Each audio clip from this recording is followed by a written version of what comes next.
What's up, YouTube? Subscribe to our channel. We love you guys. Thank you for taking time to hang out with us. We appreciate it. What's up, Facebook? Good morning. It's 8:30 on the dot. We're starting this on time today. We're going to have a lot of fun. We have some guests in. We have an organization called, I believe, Inspiring Orphans, right? Mm-hmm. And then we have Orphan Care. And then we have Stephanie from Furniture Zone in studio. We have a lot going on. We've had an awesome week, and it's going to keep going good and get better. We got 18 seconds, and the party's going to get started. Curt has some breakfast tacos. He's fueled by chorizo this morning. Chorizo. Mucho chorizo. Don't do that. Good morning. You're listening to KHEA Radio 99.5 FM. This is Kickstart. I'm Gardy. And I'm Curt. And it is Thursday morning. A beautiful Thursday. Right now, it's not raining. I feel good. How are you feeling? I feel like we got on time today. When we started, it was 8:30-ish. That's correct. So we are starting on time. It's going to be a good day. We're going to have some guests in. We've had some guests in this week. We've been talking about all kinds of stuff, and it's just going to get better. Keeping the ball rolling, keeping going with positivity and having fun. So one thing I do want to say right now is if you haven't heard of the Unshakable Family Conference that's taking place at Abundant Life Christian Center, KHEA Radio is a partner where we are sponsoring a giveaway portion for that conference. Apparently, we like to give stuff away. I can't think of anything better than just giving it all away. We have 4 tickets to the women's conference. You got 4 tickets. That's 4 winners and a chance. But I'm talking about the Unshakable Family Conference right now. And now we are also doing another giveaway for the Bay Area Houston Women's Conference as well. I don't know what I'm going to do with you. I don't know what I'm going to do with you. I'm sorry. I thought we were talking about the women's conference, not the Unshakable Conference. No. Okay. So it's 8:32. I'm moving on to the next thing. I don't know where to go from there. This is KHEA Radio 99.5 FM. Hopefully everyone's having a good day. If you're watching right now, do me a favor. It's kind of tough. Go ahead and share this video out, and let's get as many people hanging out with us during this live stream as possible. If you're listening at 99.5 FM, go ahead and call or text a friend. Tell them to tune in to 99.5. Go stream us from anywhere in the world at khearadio.com. We're going to be talking about some awesome organizations this morning. We're going to be talking about some awesome events that are taking place in our community and around the world, and how you can help, how you can be a part of what's going on here at KHEA Radio. We have a lot that's happening. Again, going back to our giveaway that we have going on, we have 4 tickets to the women's conference. All you have to do is like, share, and comment on our featured video that's taking place next Friday at Hope Village in Friendswood. So go and check out that video if you are interested in winning those tickets. Yeah, Chef Mary Bass will be there. Christina Wells will be there. She was a semifinalist on the show America's Got Talent. You know who else is on America's Got Talent? I'm pretty sure it's Tyra Banks, Christina Wells, of course. You got Howie Mandel, and you have Simon Cowell, and there's other people. But that's a pretty cool, I don't know, like cast and people that are involved in that show. Simon Cowell, the first time I ever heard of him was whenever he was one of the creator and director or whatever he was with American Idol. Like how cool that show was. He was, I think, the creator of America's Got Talent too. Like he created it, but wasn't ever on the show until later when American Idol was done. Yeah, I think so. I think he actually, he left American Idol to go and start on that new venture where it's not just singing. They can bring in any kind of talent. So it's a lot of fun. Christina Wells, she'll be performing live at that Bay Area Houston Women's Conference taking place at Hope Village. Me and Curt, we went and shot some video there. That video is up. It's our pinned video, so you can go check it out, share it out, comment on it, win some tickets that we're giving away to this conference. It's 8:34. We're going to take a break. This is KHEA Radio 99.5 FM. It's Kickstart. We're going to be on till 11 a.m.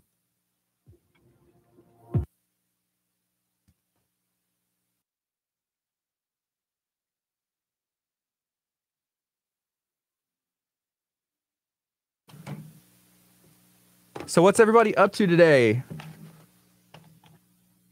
What is going on? What's going on with you, Curt? Just ready for another busy day. We got a lot going on today with Heartbreak Hotel coming up next week. We still got a lot that we have to get done. I think people were up here last night working on the sets. If you haven't seen the new sets look amazing. So we're trying to get all of that. We got a lot of rehearsals left, so it should be cool. If you haven't heard, Heartbreak Hotel starts next weekend. So it's a free event here at Abundant Life Christian Center. You can come on out and partake in the fun of listening to some cool acts and some cool music. And it's something that's been done here for how many years? A lot. A while, yeah, off and on as well. But yeah, so it's going to be going on. It's going to be in October. If you haven't seen anything about it, we'll be sharing some stuff out as well. So y'all will be able to find out more information as it gets closer. Let's talk about our time yesterday afternoon. Do you remember where we went yesterday? You know what? I have no idea where I was yesterday. Please tell me, where was I? We went to the Texas Yamaha Gulf Coast, and it was kind of a cool shop. All of the ATVs, what was kind of cool about it? I liked it was just a manly place to be. I don't know. What? Manly? It was a manly place. Why does it always come back to this? I don't know, because one time one girl told me that I wasn't a man, and you know what? I love ATVs. I love motorcycle Does that make bikes. You a man? A little bit. I don't think so. You know, you got this, man. I don't know. Hang on. Someone sent me a text. Seems like it's important. It's just kind of funny. Go ahead. I focus on the fact that I'm not a man. No, someone texted me this. I gotta respond back to this. But no, that was a cool place. They had, what else do they have? They have some helmets. Oh, the helmet was the coolest part, I thought. Yes. The helmet that I put on, I think they're on the 17th. They're coming in on the 17th, and I told them that they need to bring in a helmet. Mm-hmm. Hopefully they bring the same one. The same one. I wanted like one. Have you seen the ones where they have like the afro? Yeah, I can't. I got to text this back. I'm sorry. You're good. You keep it going. Don't talk to me. I can't do that. There's ones that have like afros and stuff like that. And so they're going to be coming in. I hope they bring that bike. And then again, that'd be cool if they did bring a whole bike. Yeah, if they brought a whole bike in here. We do have the ramps. We could do it. Yeah. We definitely had the ramps. Yeah. They helped out during Heartbreak Hotel one year. So what's up, Jose? Saw us just joined in. We were talking about our time yesterday at Texas Yamaha Gulf Coast. They had ATVs, they had motorbikes. Jose looks like somebody who could ride a bike. Like, he looks like somebody who's a motorcycle rider. So I hope, doesn't he? I don't know. I mean, anybody looks like they could ride a motorcycle. Really? True. I guess. I don't know. I don't think I could ever ride a motorcycle. I don't know. Motorcycle riding for me is a little, I don't know, scary. And that's why I didn't want to jump on one yesterday. I felt like I don't have the balance to sit on one of the motorcycles. And so I don't know. Jose, have you ever ridden a motorcycle? Are you a motorcycle rider? He's more of a, I'm going to knock you out. MMA. Yeah. Style.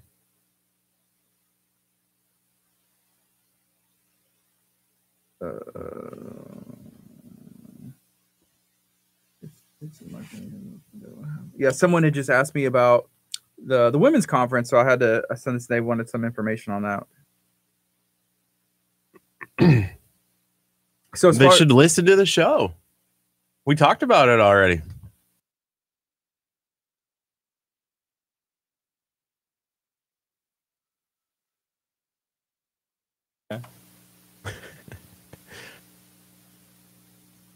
So, as Gardy was saying, we're talking about. Jose said, "Hey guys, yeah, I've done it before. It's fun. I am a motorcycle rider." He does look like a motorcycle. I feel like there's like a. I don't know if it's just like because of the shows that you watch on TV or anything like that, or movies, that those are things that your mindset of people who ride motorcycles. That's kind of what they do. They do what? Like I don't know, the Sons of Anarchy kind of mentality in a way. What's the what? Like they look like mentality? There's a certain, I don't know. If you go to Sturgis, South Dakota, have you ever heard of Sturgis? Yeah. Like Sturgis, those are the kind of things that I don't know. Sometimes, yeah, there is a culture. I'll call it a culture. Culture. I like the word culture. It is a good word, but yeah, there is a motorcycle culture. There is a group of people who, you know, that's people dress. Those are more dirt bikes, though, don't you think? Like yesterday at Texas Texas Yamaha. Hello. Pretty good.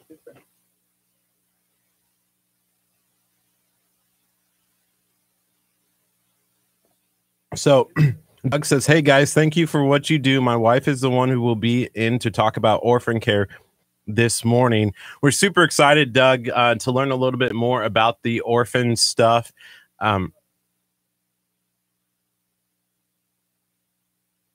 And so we have them coming in at 9 o'clock. They're just around the corner. And then later on, we have Stephanie from Nebraska, from Furniture Zone, not Nebraska.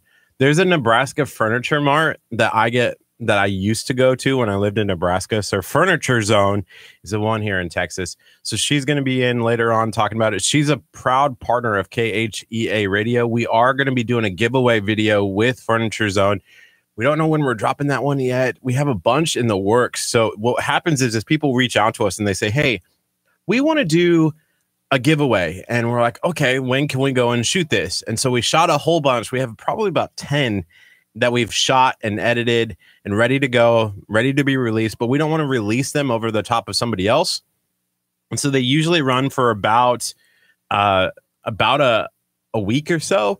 And then we announce the winners, and then we drop another giveaway video. So we have about 10 or so in the works, and so we're working on trying to drop those videos in order. Stephanie and Furniture Zone is going to get hers in a little bit. So shout out to Furniture Zone also. Go and check out what they have going on, because currently, if you come into store, they have a $500 gift card that you can win if you walk in and just sign your name. So I walk in like probably at least once a day and sign my name and drop it in, because I want to win $500 worth of furniture. So we're really excited to be sitting down with Stephanie. And then we also have the Orphan Care, Inspiring Orphan Care group coming in at 9 o'clock. Talking about, I don't know a whole lot about Inspiring Orphan Care. I believe her name was Laura. Was the one who we have coming in today. So we're really excited to be sitting down with her. And I believe her name's Laura. I'm just confirming that. Laura? I don't think that's right. Who's Laura with? The Inspiring Orphan Care. I'm trying to find if that's true. Stephanie, what's up? I accidentally said Nebraska Furniture Zone. What? Did you really? I did. I said Nebraska Furniture Zone. That's not right. Laura Butler. I know. I'm going to say that her name is Laura Butler. That's just because I have a great memory. Laura Butler.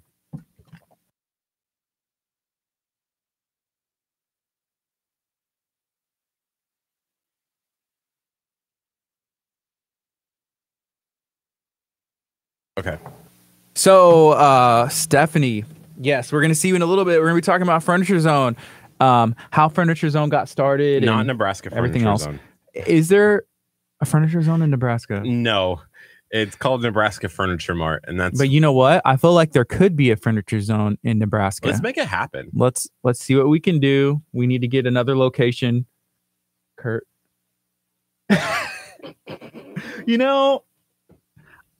Sometimes I feel, how do I feel about food and drinks in the studio? If y'all ever notice, I keep my water on the ground. I keep mine on my ground too. Yeah, Curt just took it off. So I keep it on the ground because we have a lot of really nice equipment in here. And I love our studio, but I'm always worried. I don't want to ever spill water. I keep the cap on there. Dude, you just take it off. Spilt that everywhere. Right.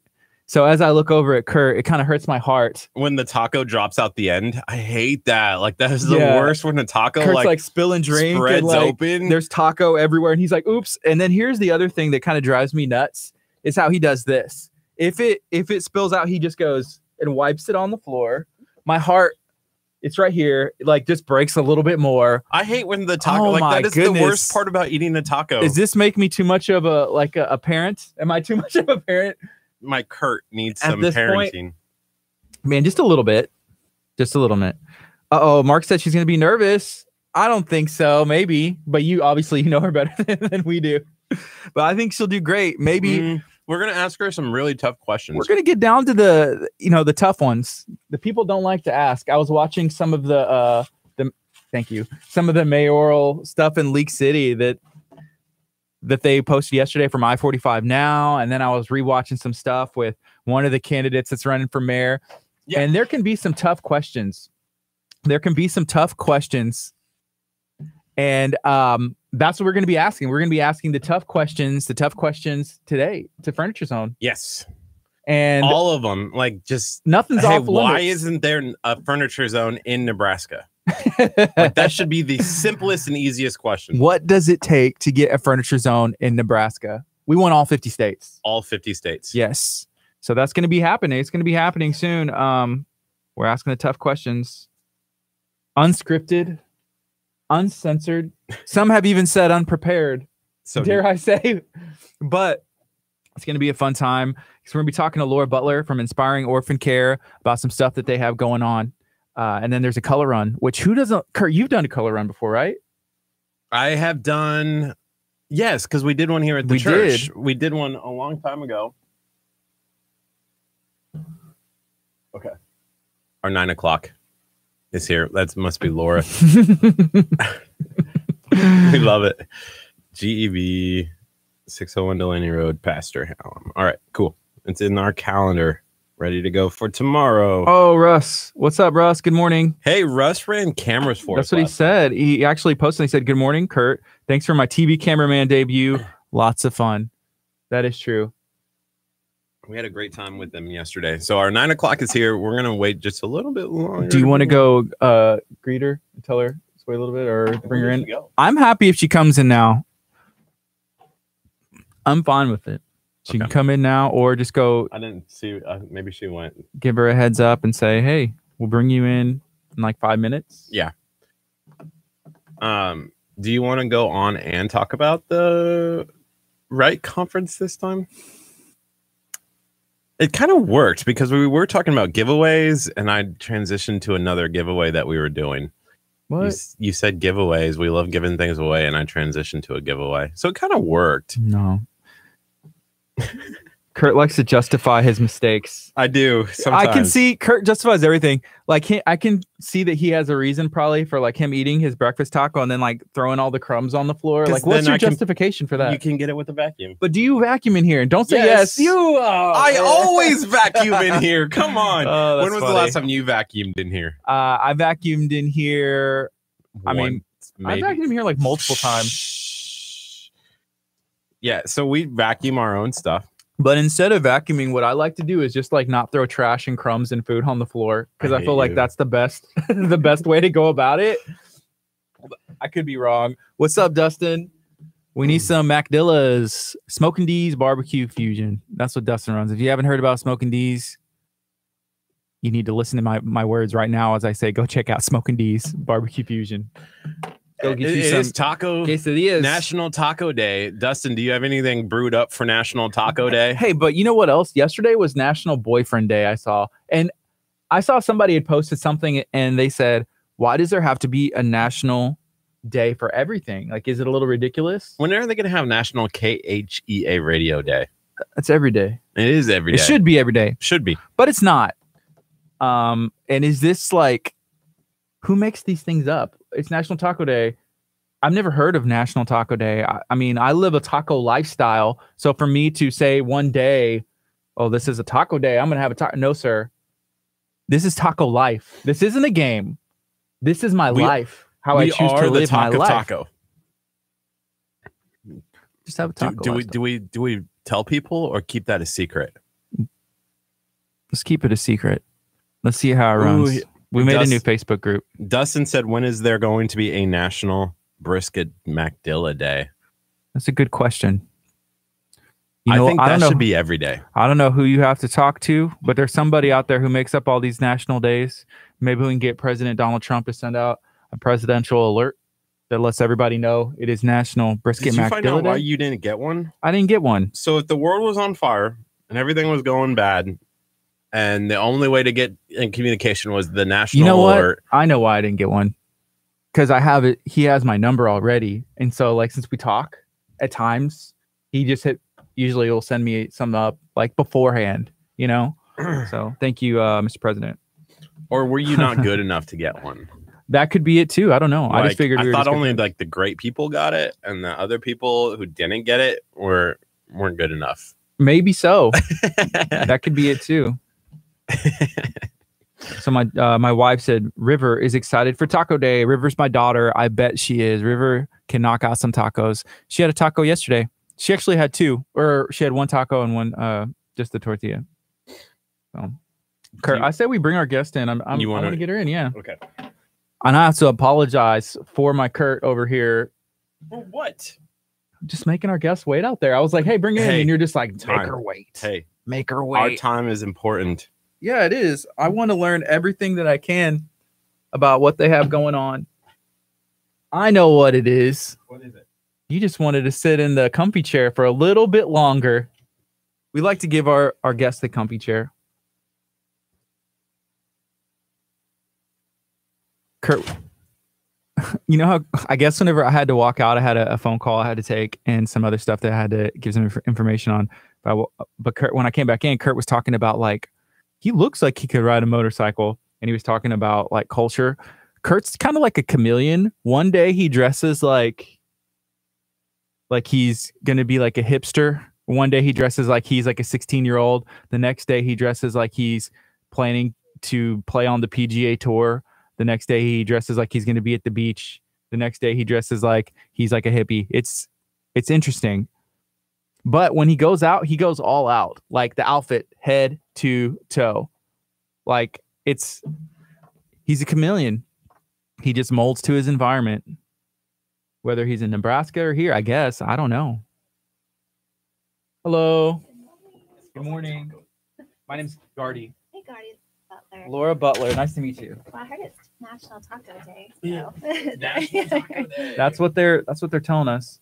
You can wait. Yeah, you can use those, but whenever we go on, it'll be better. But you can adjust this as well if you want to move it around like that. And the closer the better. Okay. Yeah. And I can turn you up and adjust. So sure. Thank you. So Laura, how are you doing today? Great, doing real good. Thank you for having me today. Awesome. We are excited to have you. There was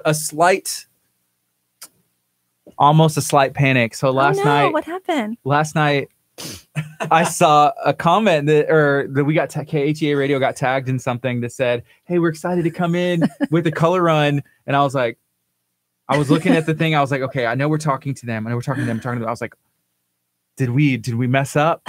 So I screenshot it, sent it to Kurt. I said, hey, because I was trying to get my kids ready for bed, actually feed them before. I was like, hey, can you do some research or reach out? I said right away, I was like, I'm pretty sure it's the same thing. He did. He did say that. I was like, in a month, because when you messaged us, you were like, in a month, we have a fundraiser. And so I was like, I'm pretty sure it's the same people. We didn't schedule 3 guests. I don't know what Yeah, but then after he sent that one, he was like, or I thought I was pretty sure, because then he sent another one, and it was a comment that said something else. And I was like, well, just to be sure, so we don't, end up making a mistake. Sure. So, well, it gave me a laugh last night because he'd asked me to, hey, share it around. Yes. And so I thought, well, I'm going to go ahead and put it on our Deer Park Color Fun Run page too.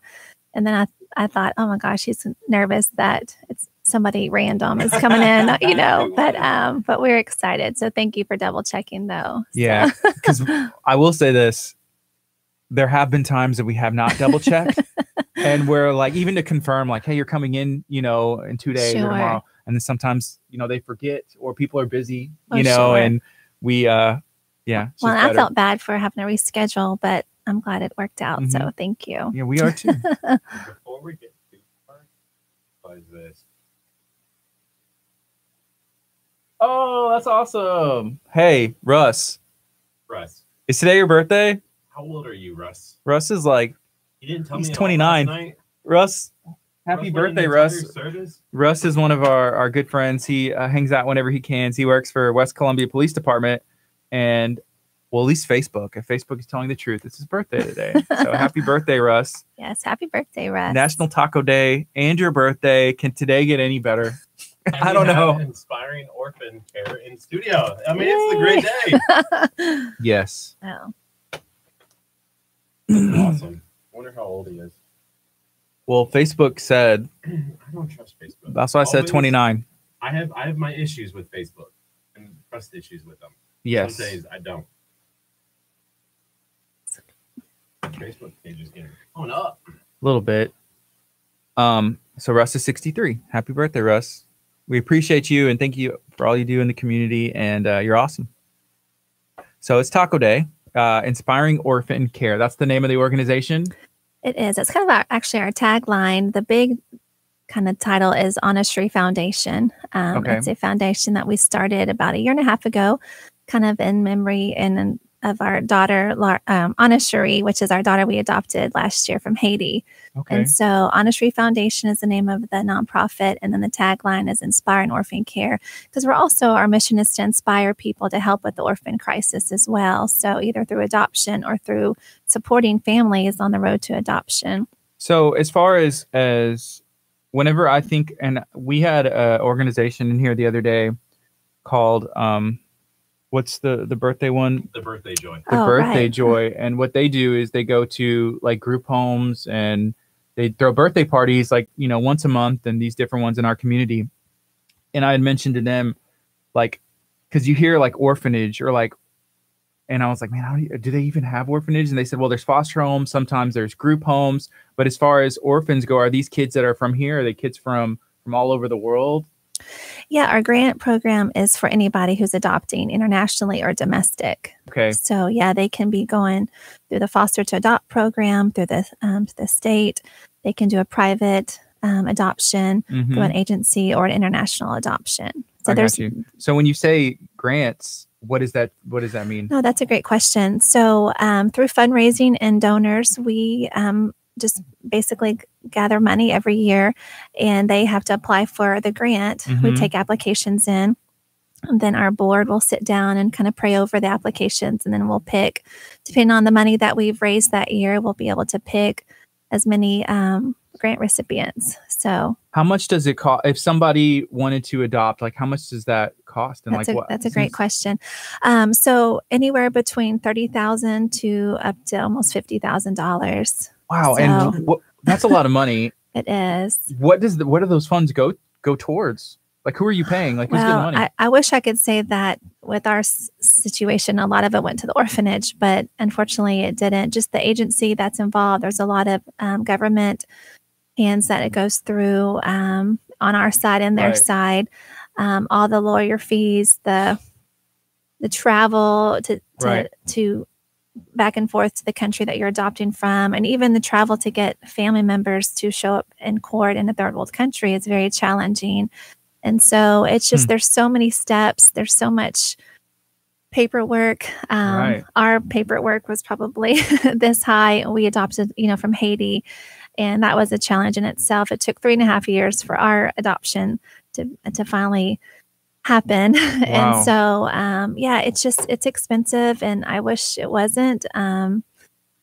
I wish that they made it easier for our families to adopt, because what we found is a lot of people had a heart for adoption, but they would always say, but it's so expensive. Yeah. So And it seems like there's a lot of jumping through hoops and paper. Like you Sure. say, this much paperwork. Hey, I Sure. don't like doing like one sheet of paperwork. I go to the doctor's office and they say Sure. front and back, and it's like 2 in a clipboard.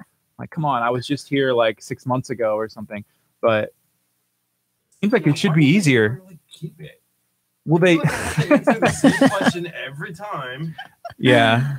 Of course, no, I don't have insurance. No, no, of course I don't have it. That's What? funny. Look at me. No, my symptoms haven't changed. You didn't make me feel better. Yeah. So, man, a lot of paperwork. That's a lot of fun. So, grants would definitely help.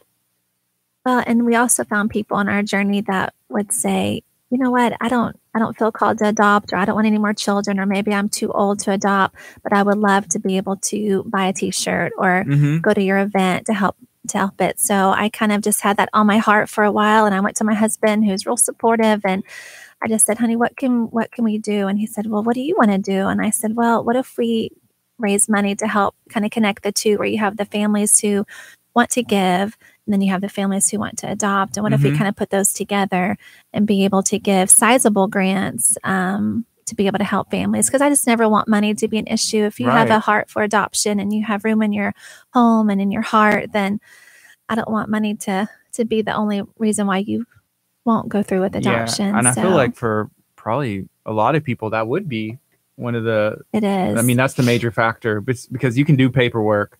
Right. But, you're thinking of an extra 30, in the best case scenario, $30,000. So right now we have 50 seconds left. Okay. And what we're going to do is kind of reintroduce you when we go on the FM as well. Okay. And kind of keep talking exactly what we have been, and probably go over some of the same stuff. That's great. As well. Thank you. Mm-hmm. So yeah, $30,000 to $50,000 dollars. So yeah, grants would help. Are there like grants that the government actually does too? Through foster to adopt, the government does help a lot with those funds. But as far as a private adoption, there is some tax credit that you can apply for with your taxes. Just depends on where you fall with your taxes. But when I used to work for AT&T. Well, we got 10 seconds now, but they did a thing where if you wanted to, I don't know how much they paid, or if it was, excuse my taco, but they would help you out with that. Good morning. You're listening to KHEA Radio 99.5 FM. This is Kickstart. I'm Gardy. And I'm Curt. And we have a very special guest in studio. We have Laura Butler hanging out with us today. Laura, how are you doing? Great. Thank you for having me this morning. Yeah, thank you for joining us. So we're going to be talking a little bit about adoption. We're going to be talking about what it takes to adopt and some of the paperwork and the hoops you got to jump through. It seems like it's a little bit more difficult than I realized. So can you kind of share what organization you're with and what you do? Sure. Thank you. We have the Honest Ray Foundation, which is named after our little girl that we adopted from Haiti last year. And our tagline is Inspiring Orphan Care. Our goal is to give adoption grants to families who are on the road to adoption, and also to inspire people to help with the orphan crisis. That's cool. And whenever you say the orphan crisis, like, what is actually going on? Like, what's the crisis? Like, sure. I don't realize everything. I'm sorry. No, it's okay. Mm-hmm. There are about 140 million orphans in this world. What? And yes. And so we just felt like we're going to just kind of follow through with what James recommends and commends us to do, is to true religion takes care of the orphans and the widows. And so everybody should play a part in it. And through our foundation, what we found is most people had a heart for adoption, but they just couldn't afford it. Yeah. Whenever you say you can't afford it, like, how much are we talking about? Like, money wise, does it cost a lot of money? Yeah, I hate that, but yes, it's anywhere between $30,000 to $50,000 if you do a domestic adoption or international adoption. Wow. So $30,000 to $50,000. And whenever, like, okay, so if it costs that much money, where do the funds go? Like, where is the money actually heading? Is it all different areas? Yes, there's so many different hands that it goes to. You have the United States side of your adoption agency and their fees that they charge. You've got the government that you're adopting from if you're adopting overseas. And, like for us, we adopted in Haiti. So there was the third world country politics and logistics that we had to kind of jump through those hoops as well. Probably only a little bit, probably got back to the orphanage. Wow. But it just costs so much with lawyer fees and logistics of paperwork. Wow. Man, this is, it's related because it's talking about, adoption and all that. But I had seen a story not that long ago where there was almost like people like stealing kids overseas and then adopting them out, trying to make money. And it seems like there's a lot of different, when you talked about like the politics of, a third world country potentially doing, I don't know, not getting it to the orphanage. There's some like shady stuff going on.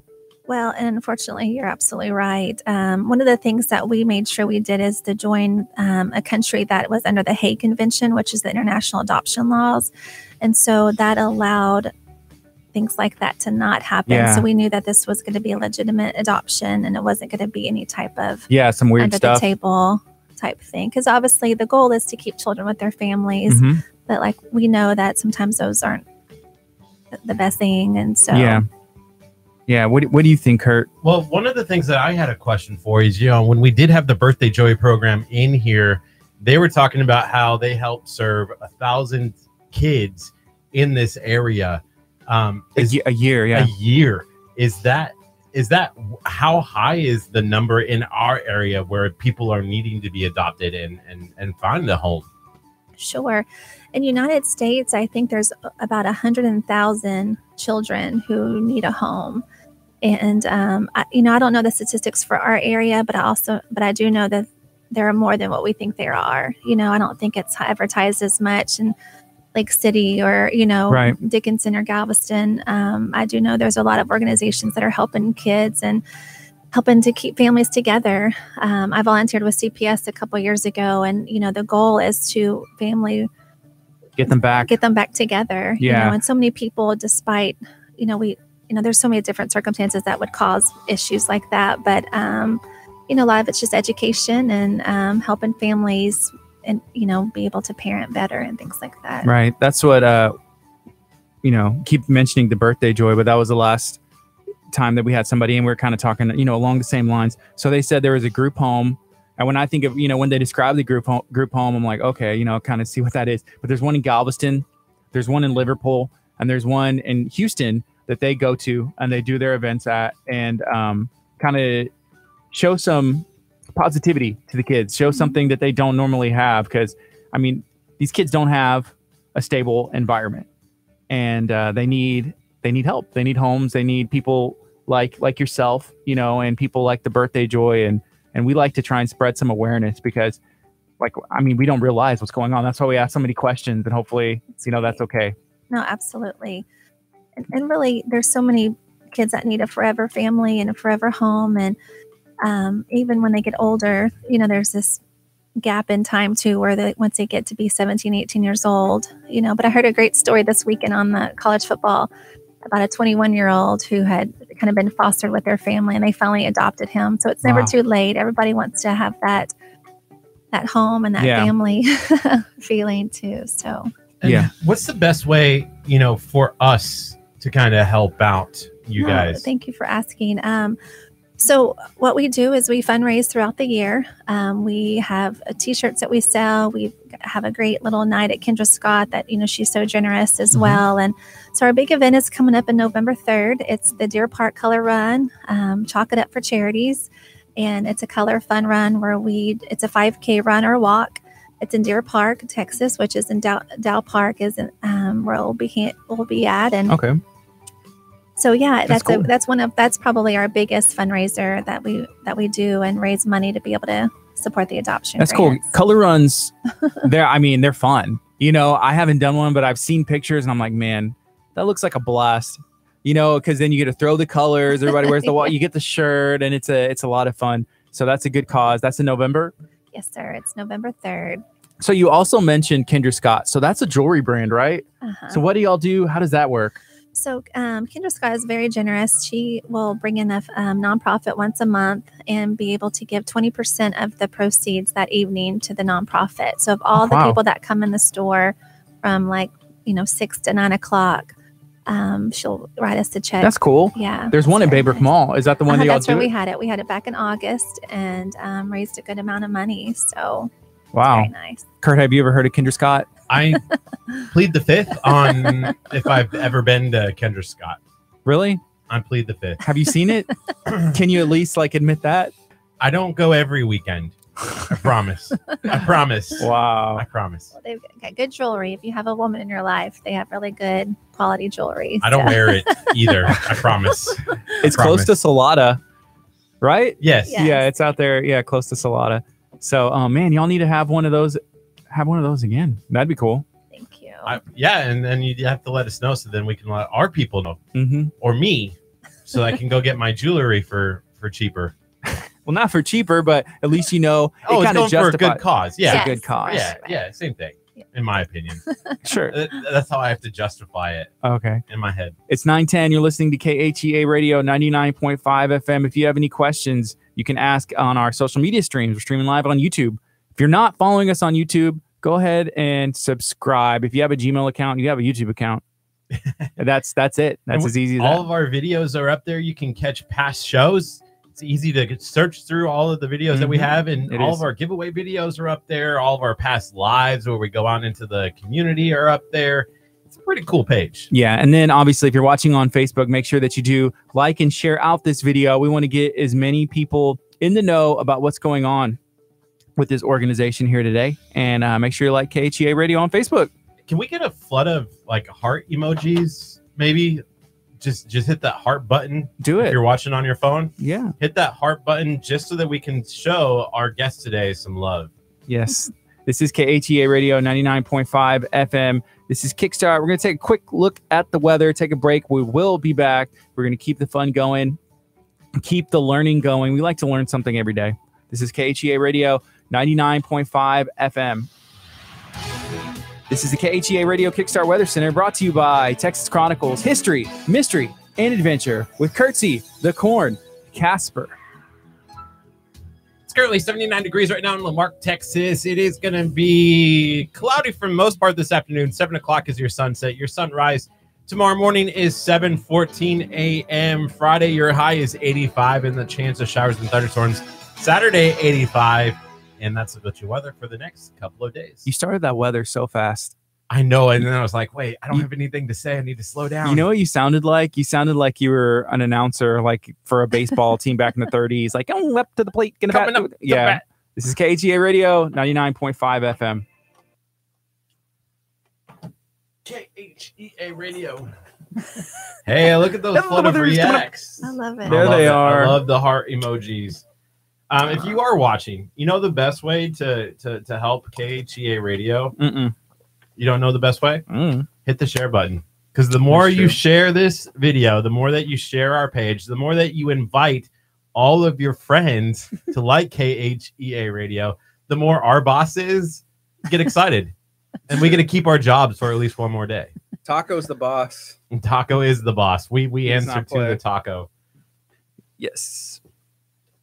So help us, please. Thank you. So you said y'all have shirts and stuff that you can buy.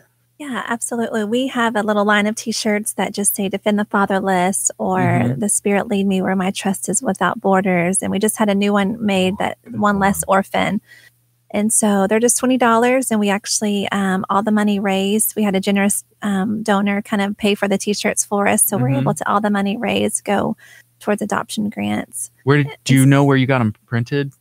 Oh, that's a great question. Was it local? It's in or Pasadena. somewhere? Yeah, it's in Pasadena. Okay. Yeah, there's some friends of ours. I can't remember the name of Their company. the company. I can look real quick, but they're a great place that helps us get some good printing done. But I wanted to share one thing though. So in a year and a half, we have been able to help 4 children get adopted. Oh, that's cool. Which when I started this little adventure, I kind of just had a goal of helping one family a year. But of course, you know, God's ways are always bigger than our ways. And so the first year we were able to help to give 2 adoption grants. And then 2 weeks ago, we were able to give a 3rd adoption grant. Wow. And so so one of them was adopting 2 kids. And so that's why it was 4 kids total. So I've been excited to see kind of it's been bigger and better than what I probably hoped for, which I had friends tell me that. But it's just one of those things to where it's been neat to see how people have just kind of partnered with us and journeyed with us and cheered us on our journey, and then allows us to continue to be able to give back and be able to help other families, because we know it's a hard road. We've been there. And so so many setbacks, so many tears, so many things that were overwhelming on our journey. And so if we can help take the ease off the financial burden, then it's been really great joy. It's kind of been like the Publishers Clearinghouse, though. The times that we've surprised the families, they don't know that we're coming. And so we get to show up with a check and with balloons. And I don't know, it's been such a great joy, because we know that, yes, it's money, but just that okay, now I don't have to worry about where it's going to come from. Or, we've had a couple people say that's the last amount of money that we needed. And, thank you so much. And you have no idea. And we're like, we do know. We do know what it feels like to have that last payment and be able to sit back and not wait for the child to come home or to be able to, move forward. So it's been neat. I've been excited to see what has happened this last year and a half. So you also, you referenced James and just like how the Bible, they say, the taking care of the widows and the orphans, like how important and like is that, that like the decree and saying that to start this, is that? Sure. Well, he's real clear about it's true religion, right. And so it's one thing just to kind of talk about it and we know we have people, at the birthday joy, 1,000 kids, but to actually do something and to, there's so much a difference between just kind of knowing about it and then just ignoring it versus really God has asked us to do something about it. We are his hands and feet, and I love that song with Matthew West, the Do Something song. And that's kind of what triggered our family on this journey is because you sit around saying, God, why do we have all these orphans? Why do we have these kids who need a home? Why don't you do something? Right. And I love that line that says, I did. I created you. Yeah. And so it's been kind of just the charge in our family to not just sit by the sidelines. And really, once your eyes are open to the needs of the world, it's hard to turn a blind eye, and I wish we could do more. I wish I had $1 million, but I know that what the little bit that we're doing is helping kids, have a forever family. Cause we know the joy that our little one brings our family and how happy she is to have a mommy and a daddy and a brother and 2 brothers and a sister. And so her little heart has just been so neat to be able to see, because I know she's gone through pain and hard times and, coming from a hard place as on an orphanage, there's so many trust issues that you have to work through. And how old is she now? She's 6 now. 6? So we've had her for a year. Okay. Last Thursday was her 1-year gotcha day. And so, but it's been great. So my point is that we know all of the feelings and we know how hard it is. And we know that adoption is also beautiful. So we want to be able just to partner with families and walk with them as well. Not just give them a check, but also to follow up and to be there for them and to understand, because it's kind of a road less traveled. I think everybody knows somebody who's been adopted, but really to go through those feelings and the journey it's you need support. So where did you start helping orphans and stuff? Where did that for you personally? It's funny. Probably about 25 years ago, we went to a church. My husband was leading worship, and there was a guy that was talking about they had visited an orphanage, but we had just gotten married. It was kind of like on the back of your head, like, oh, that's kind of cool. Well, then we had some friends who were in our wedding. They adopted from China, and so I kind of had followed her journey too about 10 years ago, and finally, about 4 years ago, our family had just kind of gotten to that point where we were like, what's next for us, Lord? Is it, do I need to start working more? The baby was going to start kindergarten. What do you have for our family? So we just began to pray. And then in the meantime, I was leading a medical mission trip to Haiti. And so all that planning that I did, and I had started just this reoccurring statistics kept coming up about 1 million orphans in Haiti, 1 million orphans in Haiti. And so really, we were like, well, do we want is adoption on our plate? Because we already had 3 kids. We already had more than most families do. And so we started praying about adoption. And finally, my husband, he probably, his heart has always been bent more towards it. I'm just kind of an overthinker about, okay, we already have 3 kids, are we going to be able to do all this, and so we prayed about it together. And then he said, well, let's ask the kids what they think. Well, I thought, well, okay, great. Cause we're going to say that's the craziest idea, so we'll shut this down. But they all 3 just looked at us and said, well, why wouldn't we do this? And so it kind of just like, okay, our family is ready. Our heart was ready. Our home was, open for one more. And it's kind of just evolved from that. Of course, when you start looking through all the different adoption options, it's very overwhelming. And so we researched China, Uganda, Haiti. We looked at foster to adopt.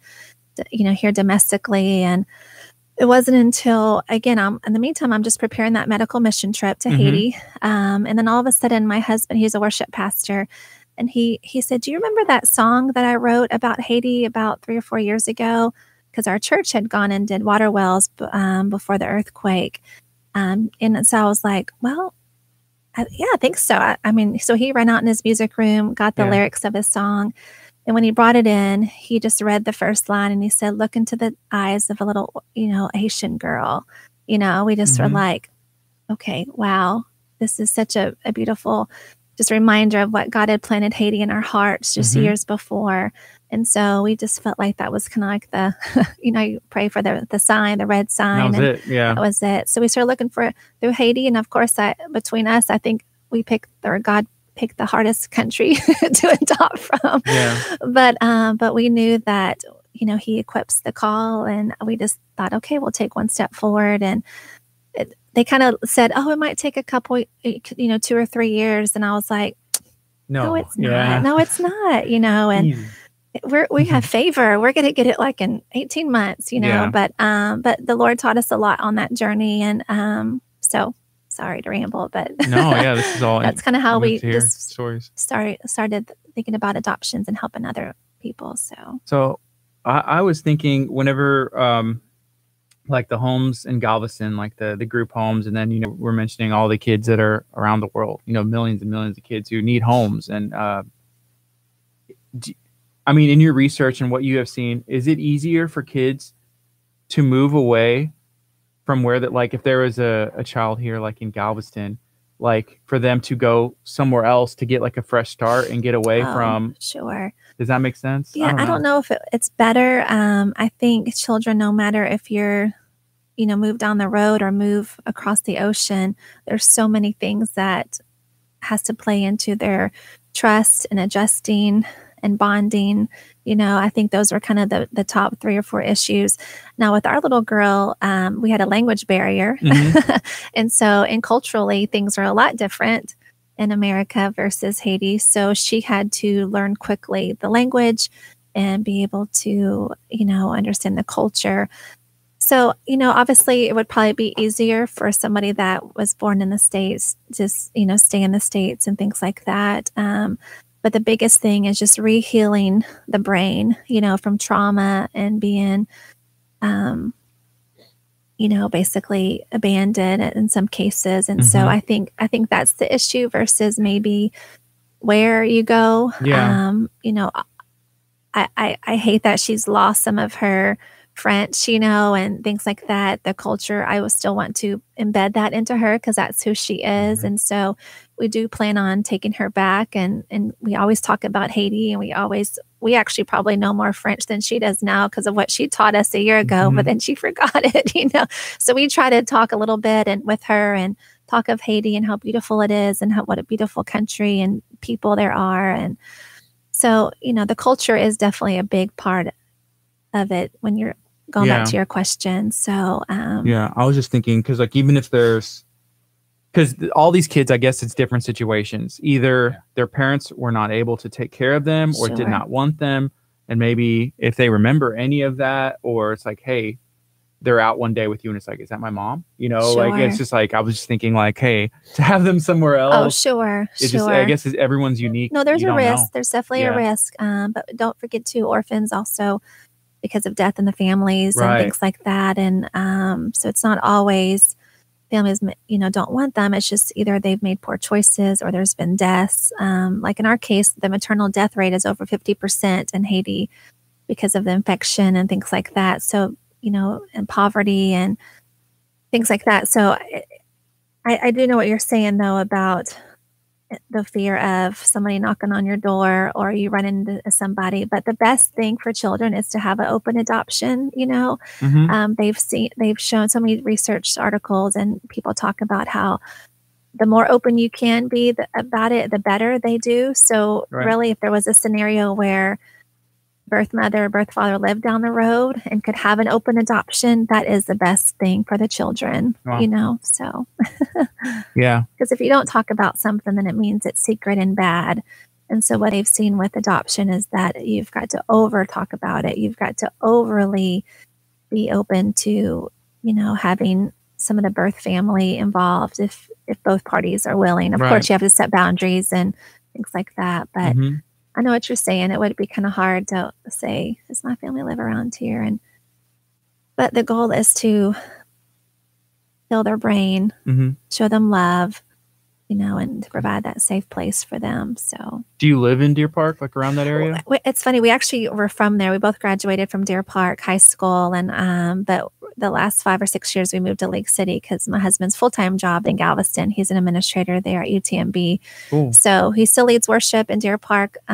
He's still a worship pastor, but we kind of decided to move halfway. That way he's just Lake City and is kind of halfway. Plus he got 5 hours back in his day to kind of be with the kids and from driving all the way back to Deer Park. So cool. So yeah, Deer Park is just our we still call it our hometown. Yeah. So that's cool.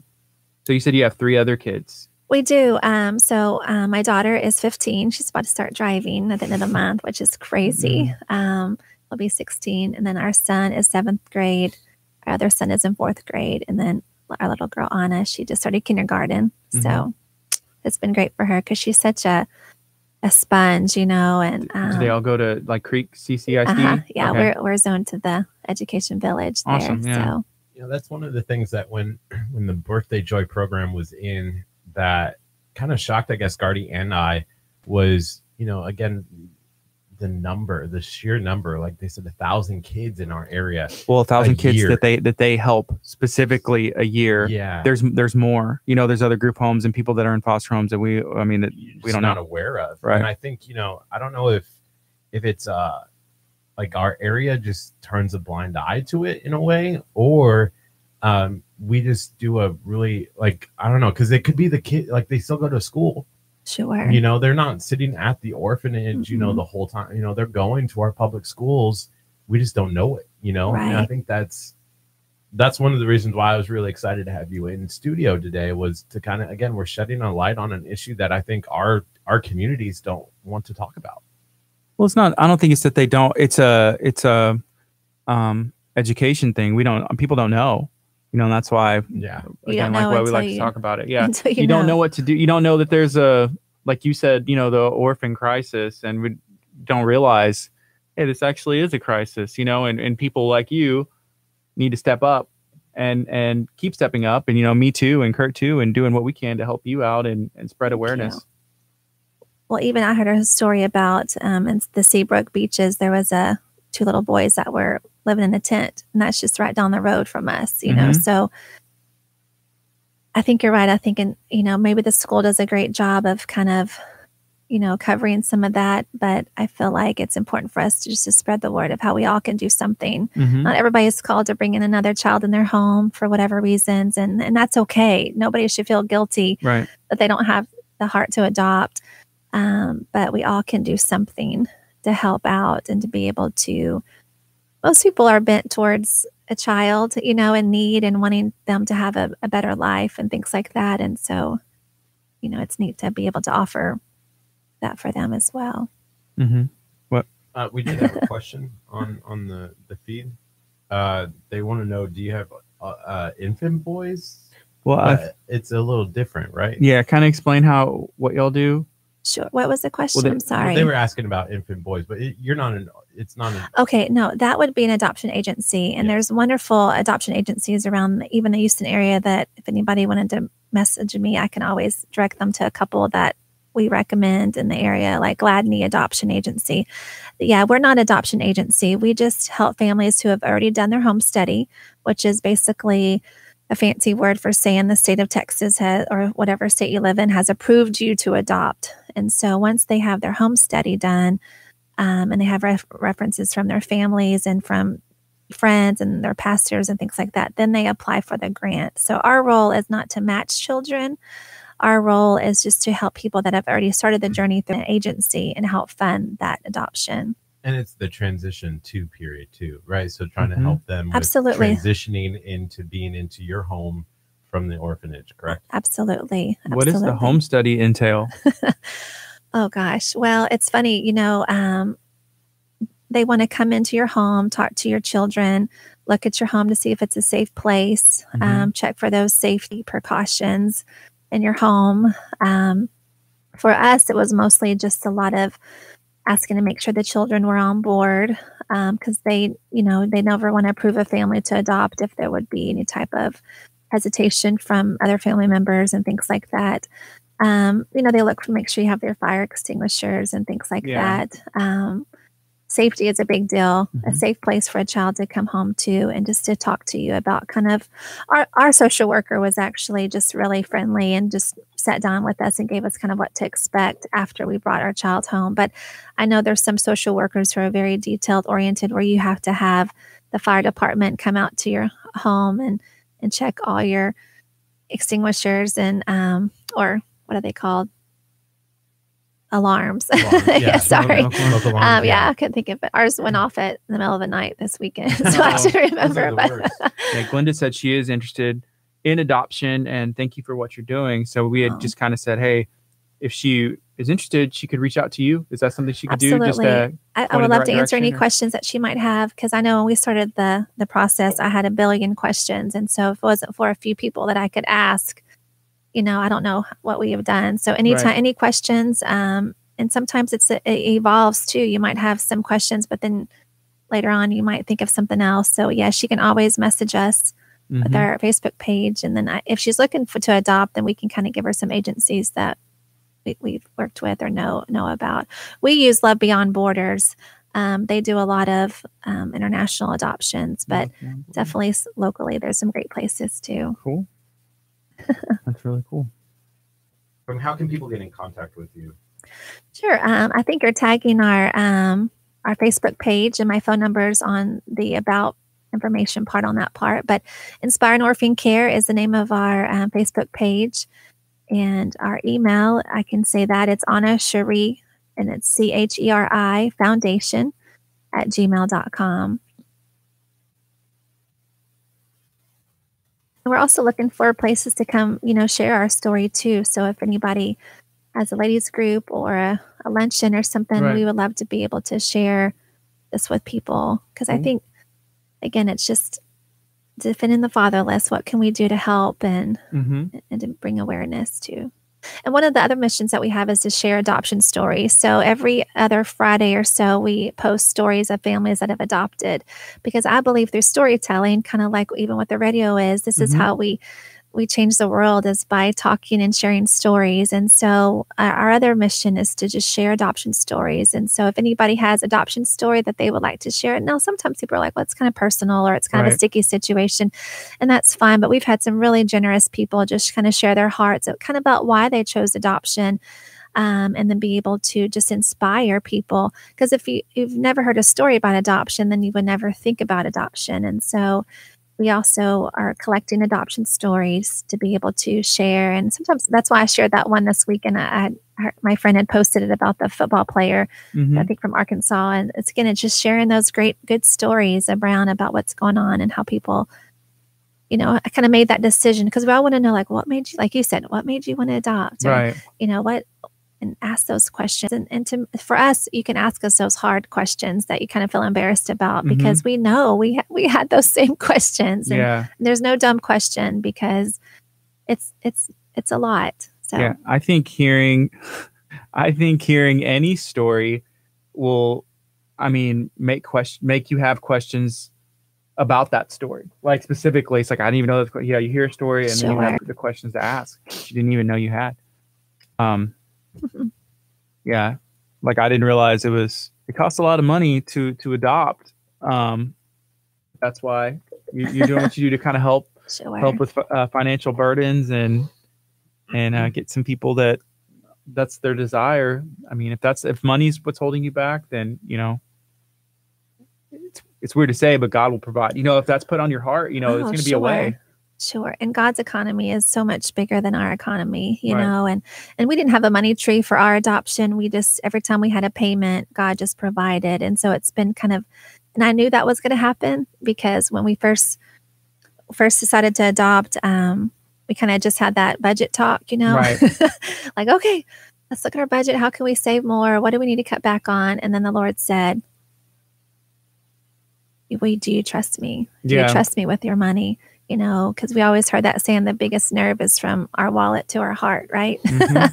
And so, but we took the leap of faith, and God provided every payment, just like I knew He would. So I just Yeah. went and just birth that hope into people that, like, I have a family right now that reached out and they're like, we have no idea how we're going to pay for this, but we know for sure that God called us to do this. And that excites me because then we can look back and praise Him for how He did provide. Yeah. So That's cool. it's just money, right? You know, me and Kurt have talked about that before because, like, I mean, people get stressed out about money. You know, Kurt got his car towed on Saturday. Oh, no. And that's no fun. Oh, no. And so, as you have to say, like, okay, it's just money. You know, I it's can just always print more in my printer. I mean, don't come after Oh, me. you have IRS. one that's Yeah. in your house? yeah, that's him. No, but yeah, Sure. yeah, you can always get more money. You can always make more money. And yesterday I was talking to Kurt. I was like, you're even like just like a couple ideas away or like one thing away from, I mean, it's just money. One scratch away from $1 million. One scratch away. We don't recommend that, but it is true. You know, Sure. I don't know. Well, and we know too that people that have everything still are so lonely and sad and you Right. know, money. So when you were talking about, you know, you want to get people stories, like how were you thinking about collecting those and like how would you share those? Like in print form or audio form, video form, all the Well, forms? that's a great question. So on our Facebook page, we just kind of highlight the families. They'll send me a picture and their story, and we just post them to our Facebook page. There's some of them on our website as well. Eventually, I would love to have an adoption type podcast or something to where we Mhm. can kind of, you know, share stories personally with people, but also kind of do that. Okay, this is how we handled food hoarding whenever our little girl came home, and be able to help people with that. Oh yeah, my child had that issue, or this is what Wow. helped us, or That's the thing, I guess. I never even thought about that. well, okay, I don't want to cry. I'm going to do Yeah. my really best not to cry today, but my friends are probably laughing because they know I cry a lot. But so when you're from an orphanage, you know, hungry. And so there were definitely some times where, you know, she would keep some food in her mouth and things like that, just because you just don't know if you're going to get it again. You know, at the orphanage, they fought over a grain of rice. If it was in the corner of the room, you know, they ate everything on their plate. And so, you know, so just Dylan, how we handled that, how we helped her to trust us with food, you know, even being home a year, she sometimes will say, am I going to eat today? And I kind of give her a hard time. I'm like, girl. And she's like, I know, I'm going to eat breakfast, lunch, and dinner and one snack, because I've had to tell her and remind her. So her mind knows it, but her heart just hasn't really trusted me yet on food, you know? And so I always make sure if we give her a snack that I put it in a baggie and I label it. And I said, this is Anna's. You can have it whenever you're ready. And this is your water bottle with an A on it. That way she always knows this is her food. When she first came home, she would carry around 2 water bottles all the time, you know? And I was like, girl, you don't have to have both, you know? But I realized she never had access to clear water or clean water like that. So for her, she just kept it with her all the time. You know, there was a time where she even took a nap with her cookie in her hand, you know, because she just didn't know if she would get it again. And so we've had to work through, and it hasn't been as bad as I was expecting, but we still have some food issues. And so, you know, just again, to be able to help families with that and to be able to understand that it's normal for them to sit and pout when they transition, because their mind doesn't know if they'll ever watch that other show again, you know, and to be able to encourage people, because there are definitely some hard moments of learning and character building. And, you know, I'm not going to ever lie and say it was all butterflies and rainbows, because people think of adoption. They're like, oh, that's so sweet. That's amazing. Yes. But there's hard days. And so going back to your question, we share adoption stories on our Facebook page, but I would love to be able to one day just expand on that and be able to, you know, talk with more families. So we got 35 seconds, 30 seconds now. We'll go on the FM some more, keep talking about everything like we've been doing. And I think talking about the Deer Park would be cool as well. Okay. We haven't Color talked run? about the color run a whole lot. Okay, yeah, more that'd be information great. About that would be great. Thank you. And that's the next big one. That's in November, where you can help support. Yeah, I'm going to I brought some flyers so I can remember to talk about it too. Here's another one for him. Yay, thank you. You got 7 seconds.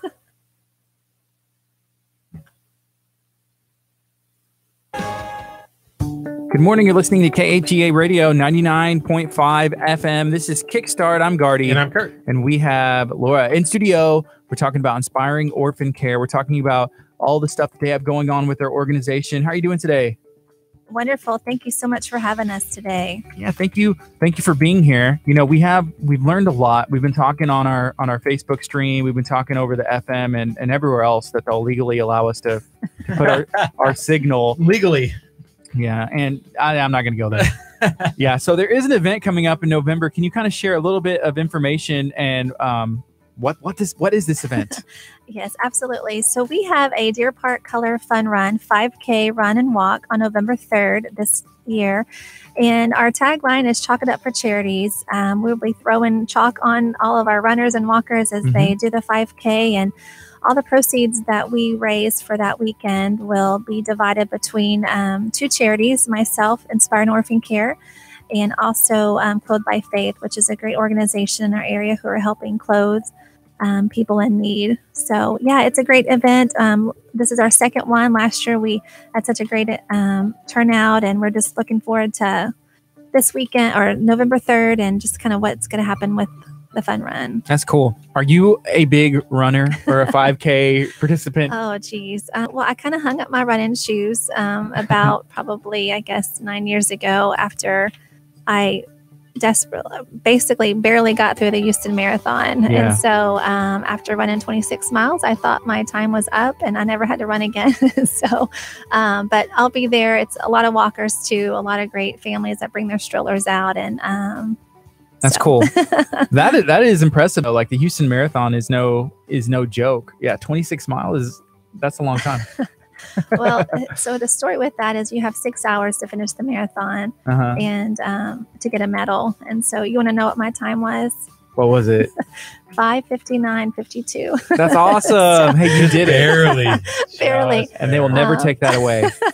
They will never take that away. But through all those runs and prep stuff, I participated in some of these runs and walks, and I realized it's such a great community event to come out. And so when we started raising money, we thought, you know what if we put on one of those events? And the chalk is always so fun because you know, we talked about this earlier, but you wear your white t-shirt or we give you a white t-shirt, and at the end of the race you come back pink and purple and green and orange, and so we give great prizes out, and Chick-fil-A will be out there that morning with us, and cool. We're very excited about So it. if somebody wants to sign up for that, is there a website where they can go register or find out information? Yes, you can register at www.deerparkcolorrun.com. The registration before October 21st is $30. And we also have a discount for teams. If you want to register online with a group of 10 or more, the cost is only $25. So these are fun in general, but not only are these fun, this is actually, it has a cause. It's a great cause. So if you're interested, go to deerparkcolorrun.com, find out more information, go register, take your family, and check it out. And you can find out more about this event at deerparkcolorrun.com. So it's been a good time. I've learned a lot. I feel like the main thing that I was kind of shocking is just like how much it actually costs to adopt. I didn't realize that. And can you kind of like tell us again, like what is, like on average, what's the figure to adopt? So on average is about $30,000 to $50,000, and that is adopting anywhere from domestic here in the States or overseas. Obviously, the higher number is because of the travel that it takes to travel to see your child, and a lot of countries require 2 trips. And so for us, we had to go to Haiti for 2 weeks a year before we brought her home for our socialization visit. So all those costs add up, and it's very high and very alarming how expensive it is. But I'm looking at a comment here, I guess from your social media page from your team and somebody that's running this. They say there are actually 450,000 children in the foster care system in America. So, you know, adoption and foster care. In your opinion, do you think like fostering first is a good idea to see, hey, does this work for me? Or is there, you mentioned something about foster to adopt here in the States as well? Yeah, usually if you go through the CPS system, you have to do foster to adopt. They don't just automatically do adopt. And so I don't like to say that they would be trying it out. I think once your heart is called to it, then you're all in. You know, I think God wants us to just be all in no matter what the outcome is. Again, when you foster to adopt, the goal is to be able to keep those children with their families at all cost. And so that is the best case scenario. And sometimes the families just need education and help to get back on track. But then at times if the rights are let go of the family, then yes, it's wonderful to have families that are ready to adopt and to have that call to bring to keep a child in. And as far as foster care goes, how does that work? I mean, I guess you have to you mentioned a home study, and how does that work? Yeah, there's a lot of classes they have to take to be able to be kind of qualified to foster, and a lot of background checks and fingerprints, medical exams and home studies to be able to be approved to be a foster parent. Gotcha.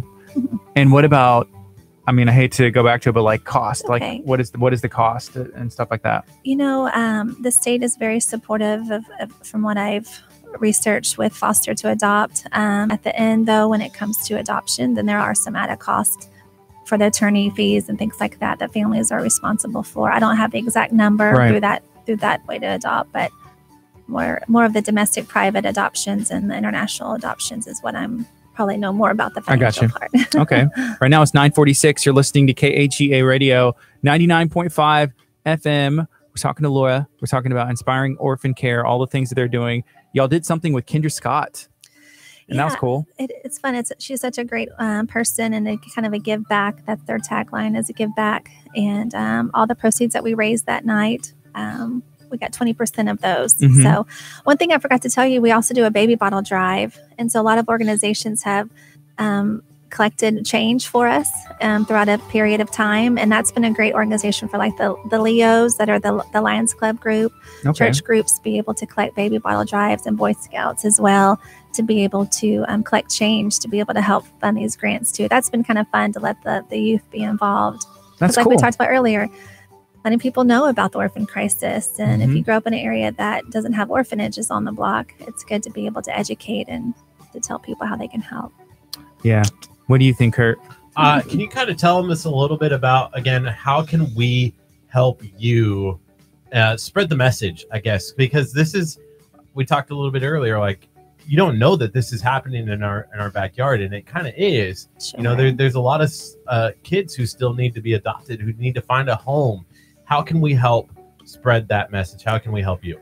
Well, you guys are doing it this morning, helping, letting me come in and talk. And you guys have such a heart for the community already. So just spreading the word about our fundraiser events, helping people know that, if they have a heart for adoption, then they can reach out to us. And we also need people to apply for the grants. I don't want to forget that part too. So if you're on the road of adoption and you are looking at your finances and you have no idea how you're going to meet that high number, reach out to us, apply for our grant, because we definitely have, that's a big area that we need to be able to have families to apply to. So helping us advertise is a big deal, putting a shout out to people in your daily conversation. If you, talk to people who might want to adopt, say, hey, I met this girl. Yes. Okay. You can, send them our way. So thank you for asking, but you guys are doing it. But having us on this morning and giving a shout out on Facebook is such a great way to help us advertise. Cool. Yeah, we'll continue to do that. If there's people that are interested, we can definitely, if that's okay, we'll point them towards you. Absolutely. Please do. Well, yeah, thank you for joining us this morning.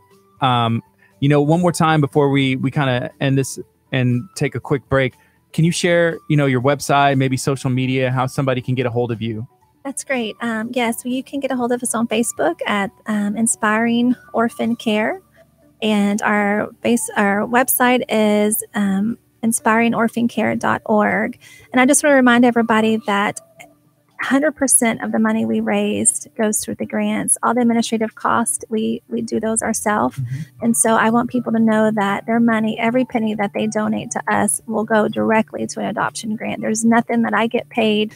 There's nothing that we pay for mailing or anything like that. That is all separate. And so please know that if you attend this fun run or you come to one of our events, that every penny that you donate goes towards the adoption grants. That's awesome. That's great. Thank you for coming in here today. Thank you for sharing your story a little bit. You know, if you missed it, go back later on and hear the story about why she's involved in orphan care. I think it's a really powerful story. I think it's really cool that you're helping out and continuing to spread this message. So thank you so much. Yes. Thank you for joining us.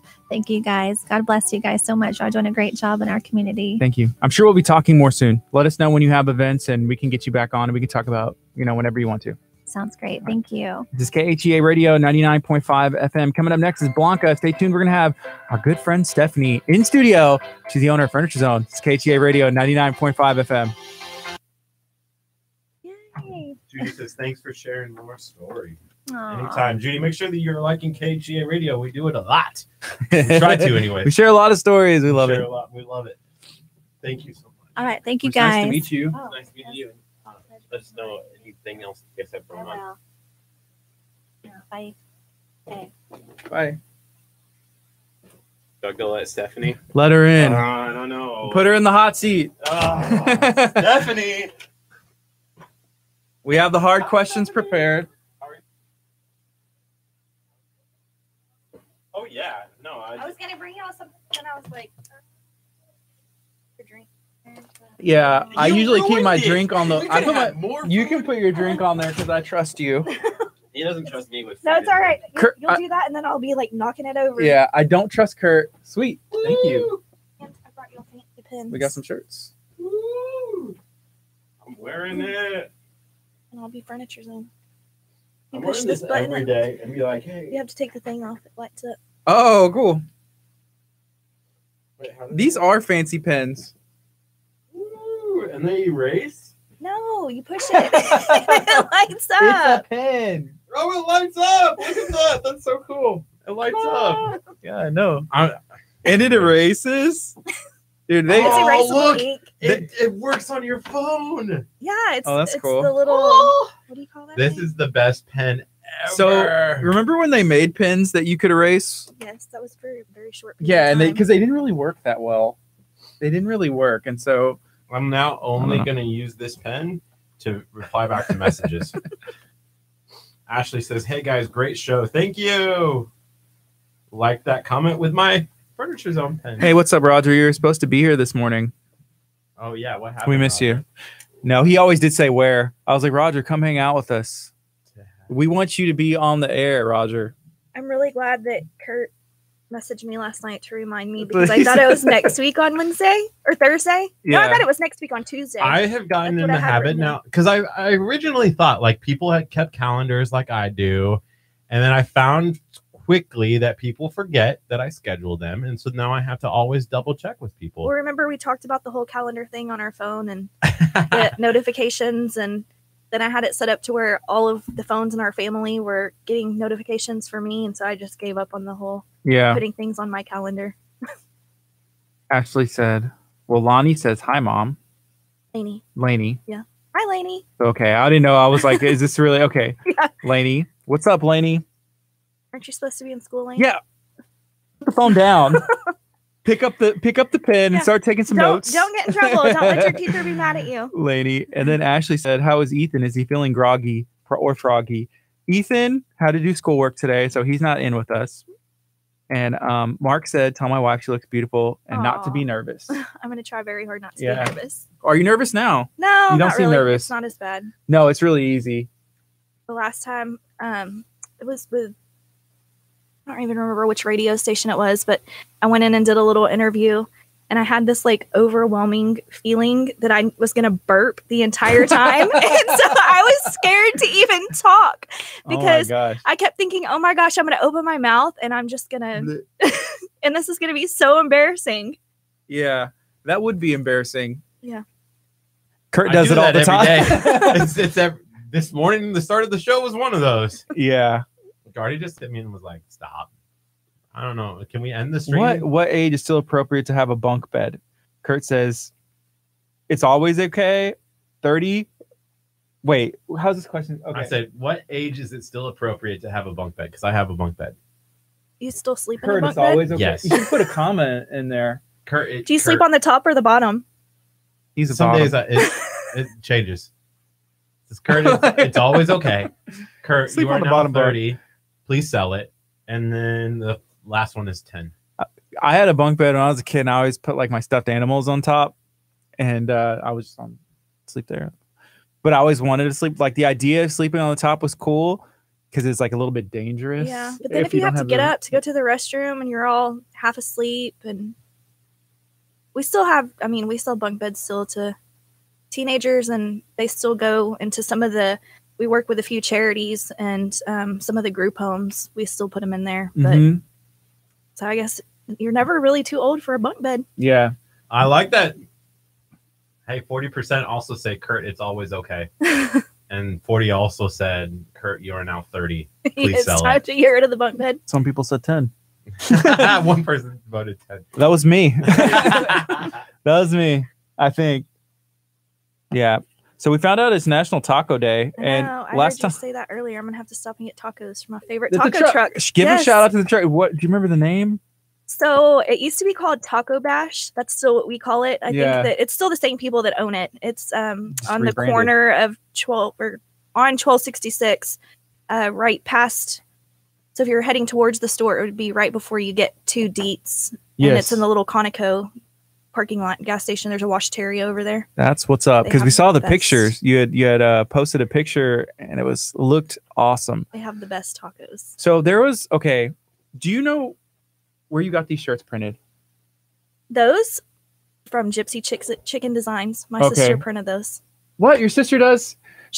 I told y'all she was the jack of all trades. She Well, wears many hats up there. Yeah, I knew that she did like the bounce houses, the party And rentals, she and all that does those stuff. shirts. So she's holding out on us. We need Yes. shirts. We want So- shirts printed. We want black shirts just like this, but with our logo. Okay. Well, actually, this design it's No, going to can we say just- Furniture Zone and everything. Can You're just gonna make can we just like take this shirt and add page above it? You and probably walk could. around? That would be easier for her because I Just- know that after she printed those shirts, she was like, I don't ever want to see your logo again for a very long time. Man, so I had Googled like t-shirt like printing places, and I saw there was one on Dickinson Avenue that was Best shirts for you. yeah. So I have like 10 emails out to everybody being like, and I thought about putting everybody on the same email and just be like, so it's like a quote bidding war, so they Yeah. know it's like I'm not just talking to you. I want y'all to outbid each other. Y'all can see each other's bids. Yeah. But So the best shirts for you, he does do screen printing. okay, If you can't get in touch with him, I know another way you can get in touch with him because he also owns Leak City Postal. okay, So I don't think that he's there Gotcha. 100% of the time. yeah. So Yeah, we've been trying to wheel and deal with people, but hey, we have found, and your sister's different because she's awesome and we met her, but some of the people that we've had conversations with, not all of them, but some of them aren't really. They're awesome. I'll just leave it at that. They're awesome. They haven't been the nicest, and we haven't. Whenever we stopped in, just be like, "Hey, what's up?" If I have an email out to you, you've been great. There's people that I have not sent email to. We just stopped in, and it was just kind of like, "Did I do something? Do you know me? Do you hate me?" Like literally. I don't what's understand wrong? that people like that just aren't happy with their jobs. I know or their lives in general. You walk out Man. sometimes and you're like, okay, I Do hope you not have a wanna better. spend money here? I know. What's going on? I feel like we're radio people. You should be nice to us all the time. No, Well, Doesn't work people that should- way? It doesn't matter. People should just be nice all the time. no, It's just to just- us. Well, really, to anybody, I feel like everybody should be nice. That's what I wake up some days and I'm like, oh, Yeah. but I still put a smile on my face and I still treat everybody with the same respect that I would want them to treat me with. It's a good rule. But I think that's a lost trait. You have to take the these thing days. off. He's over here banging the plastic on. Yeah, you have to take it off. Oh, now it's working. I was like, why isn't it And working here- now? Look, These because are you can do the fancy like. Furniture Zone Ooh. pens. See, watch. Should we demonstrate? If you had the Furniture Zone pen, you can hit the sad react. You can hit the angry react. You can hit the happy react, the love This is react. true. How about we get some flutter reacts for Stephanie? This is her first time in studio. I'll give her a flood. I'm flooding. A flood of reacts. So, Furniture Zone. So, how long has Furniture Zone been in business? Since February of 2016. So, still pretty new. Still pretty new. Yes. And Have you been in furniture for like a while? Is this something I you've done? have. I have been in furniture for, I don't know if I really want to say how long, because then that makes me sound like I'm old.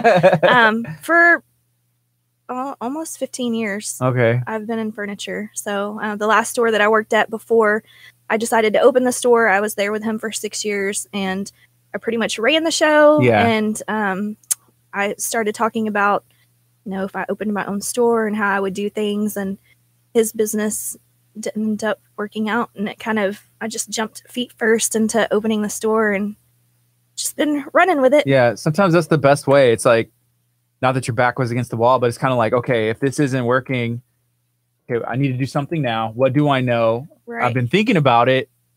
Right. Just dive in and go. I just dove in feet first, and it's an adventure every day, but it's very rewarding, and I really enjoy all the people that I get to meet and helping people in the community, and it's been a wonderful cool thing. So I've personally taken naps whenever you haven't been there, and pretty much all the beds in Furniture Zone, and then there's the back room with the mattresses, and I have found my favorite. I go there every day. I register for the $500 gift card. I put my name on a piece of paper. I put it in there.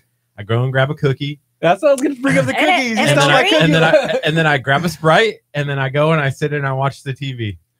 Yeah, he sits at the slot machine. He sits at the slot machine trying to win. The slot machine, yeah. I play that too whenever I get bored or don't have anything to do. I had 3 cookies when I was at Furniture Zone. Entries is too many entries in the Furniture Zone. I don't think that there's too many. There's such thing as too many entries. We do have people that stop in regularly every day, like you, just to fill it out, get a cookie, and put your name in there. Last month we had 114 entries. That was our 5th month for doing the drawing at the end of the month, and it's been neat watching the people come in and fill it out. It's exciting. We have some people that literally just walk in and they're like, "I'm just here to register for the $500 and fill it out," and then you can enter every day. You can enter every day. What? There's no. It's just we only do 18 and up, just because my daughter and her friends do come up there and they put their names in there every once in a while, and I'm hoping that I don't ever draw one of them, because I don't want it to seem weird. Live, like on live video. We do draw live. Ooh. We don't. Well, we use software, and we use software to do it so for us, so we don't get like told that we're picking favorites. Yeah, and So we have. I don't know if y'all saw the big thing that we put them in and spin it around. It's kind of like everybody always says, "Are y'all playing bingo?" Yes, and so we spin it around and go live, and usually either one of my kids or my nephews argue over who gets to be the draw for the week for the month, and they draw, and we say the winner live. You can register every day. You could register every day. Every day. $18 and up of furniture. We give you a $500 Furniture Zone gift card, and we draw on the last day of every month. So, and you can buy you can get like an entire set, right? You could get. You could couch get and a sofa. Well, right? Depends on what you want. Seat. Like everything's priced different. We have price ranges that start from very, very low to things that you would see like at Star Gallery that are. Y'all also have like in the front, whenever you walk in, Curt was like, "What's this?" And it was like the spray. The poopery. The poopery. The poopery. It's for the restroom. I could get a lot of poopery. $500 worth, dude. $500 worth of poopery. They even have this new thing. We're waiting on it to come in that like sits over the toilet, and it's an automatic thing. So whenever you sit down, it sprays the. That's awesome. Hey, it helps everybody out. Yes. It helps everybody out. And then we also carry the Bridgewater candle line, which every item that somebody purchased feeds 3 orphans a meal for a day, which I know y'all just got done talking about the orphans. So that's also what line is that? It's Bridgewater Candles. Bridgewater Candles. Cool. And we also saw there was a local soap. The Cunningham Soap Factory. They are local out of Santa Fe. He was a veteran at the husband and wife, and they make the soap, the bath bomb, and then the lip balm. Okay. Cool. We stopped into the Santa Fe Soap Factory. I think that's what they called the other day. And it was cool. It was cool. We had never been before, but I actually, whenever I saw that card, I was like, oh, well, I knew that there was the other place too, but just, local business in general. We wanted to stop in and just show them some love and say what's up. Yeah. We always try to support as much local business as we can. Yes. So we have a minute and 20 seconds left. After that, we're going to go on the FM2, keep doing the same thing we're doing. Okay. Reintroduce you. Shirt. I love the black. I love black shirts. I'm not a fan of white shirts. I'm not a fan of white shirts either. When I first printed my first round of shirts, we did white and everywhere that's white was black, and then it was red. And I was like, okay, I can't eat anything. I've just got to stand here like this so that I don't get dirty. And well, they say you look better in black. Well, I look better in black. Black is my I favorite look like color. I mean, look at my muscle. It looks bigger. It casts a better shadow on Casts a better shadow. The bicep. Watch out. No. Well, I have a bunch of tattoos, and so like if I wear a white shirt, you can see my tattoos through my shirt, and it's just I don't like it. So I'd rather just wear black. So I wanted to do that. 98% of my closet is all black shirts. Mm-hmm. I'm not very adventurous in colors. Yeah. Every once in a while, I'll put something else Black. on, and my kids are like, Black. "What's wrong with you, Mom?" Am I supposed to wear these? You can if you want to. Well, yeah. Right now, you would just hear the music, but whenever we go on here, you'll hear our voices and our background track. Okay. Y'all are missing out.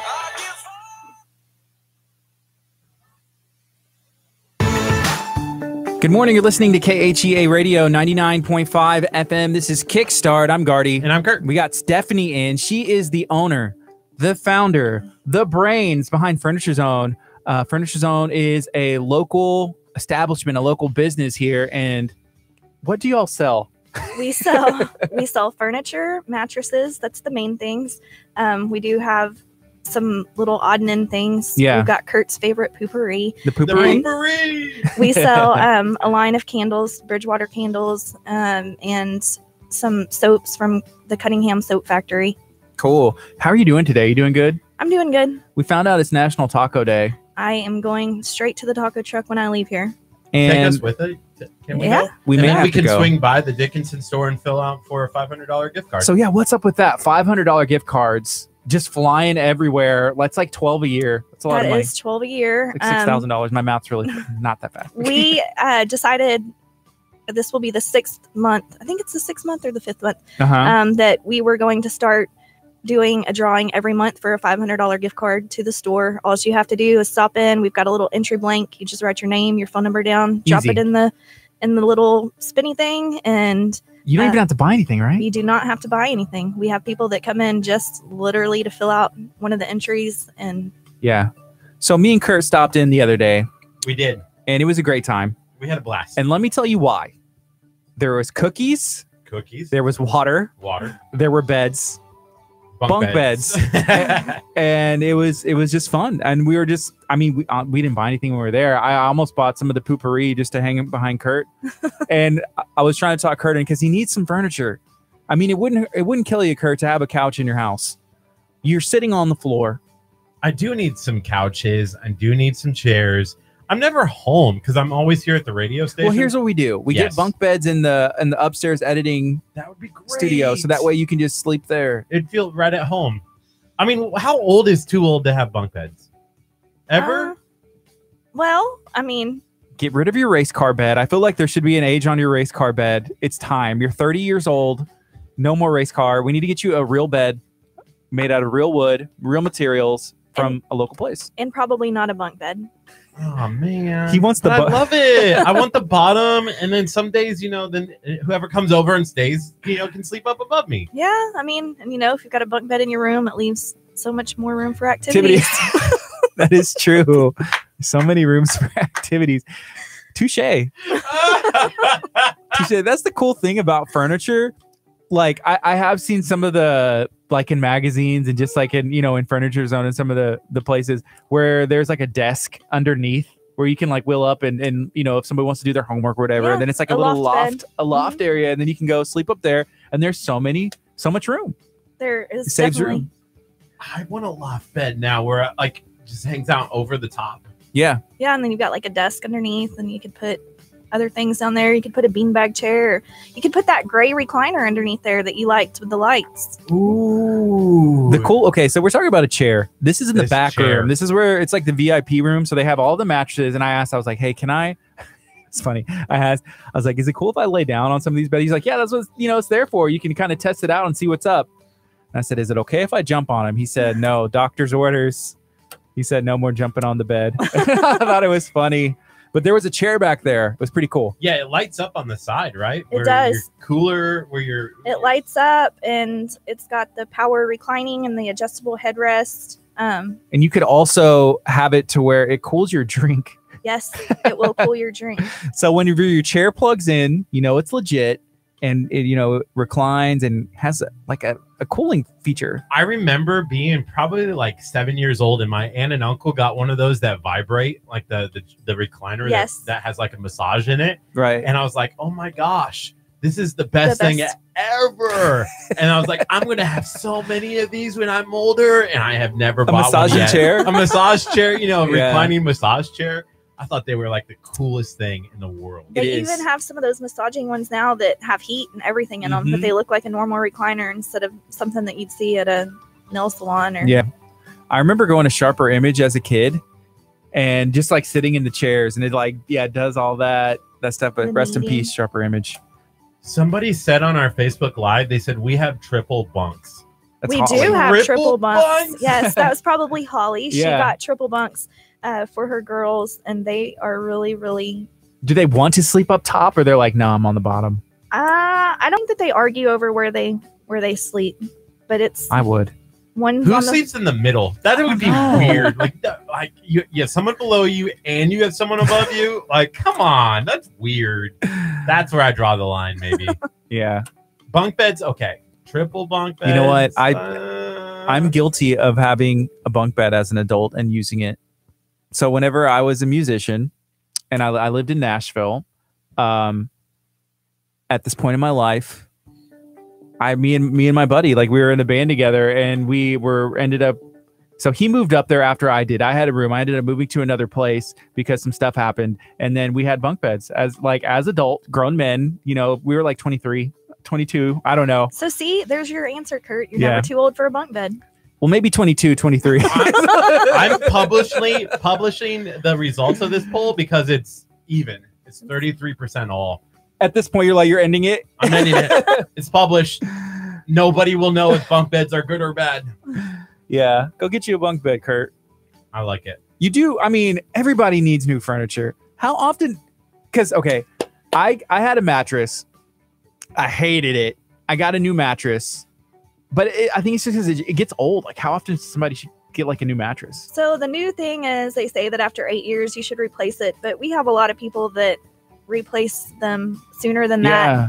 One good thing about our store is our prices are much lower than some of the big guys. Mm-hmm. We carry mainly local brands. That way, if you do have a warranty issue, we can get it taken care of quickly, and they're going to be a fraction of the price that if you were to go buy something from one of the big stores. That's cool. So where are y'all located again? We are at 2350 Dickinson Avenue in Dickinson, Texas. You know, I have an issue with Google Maps.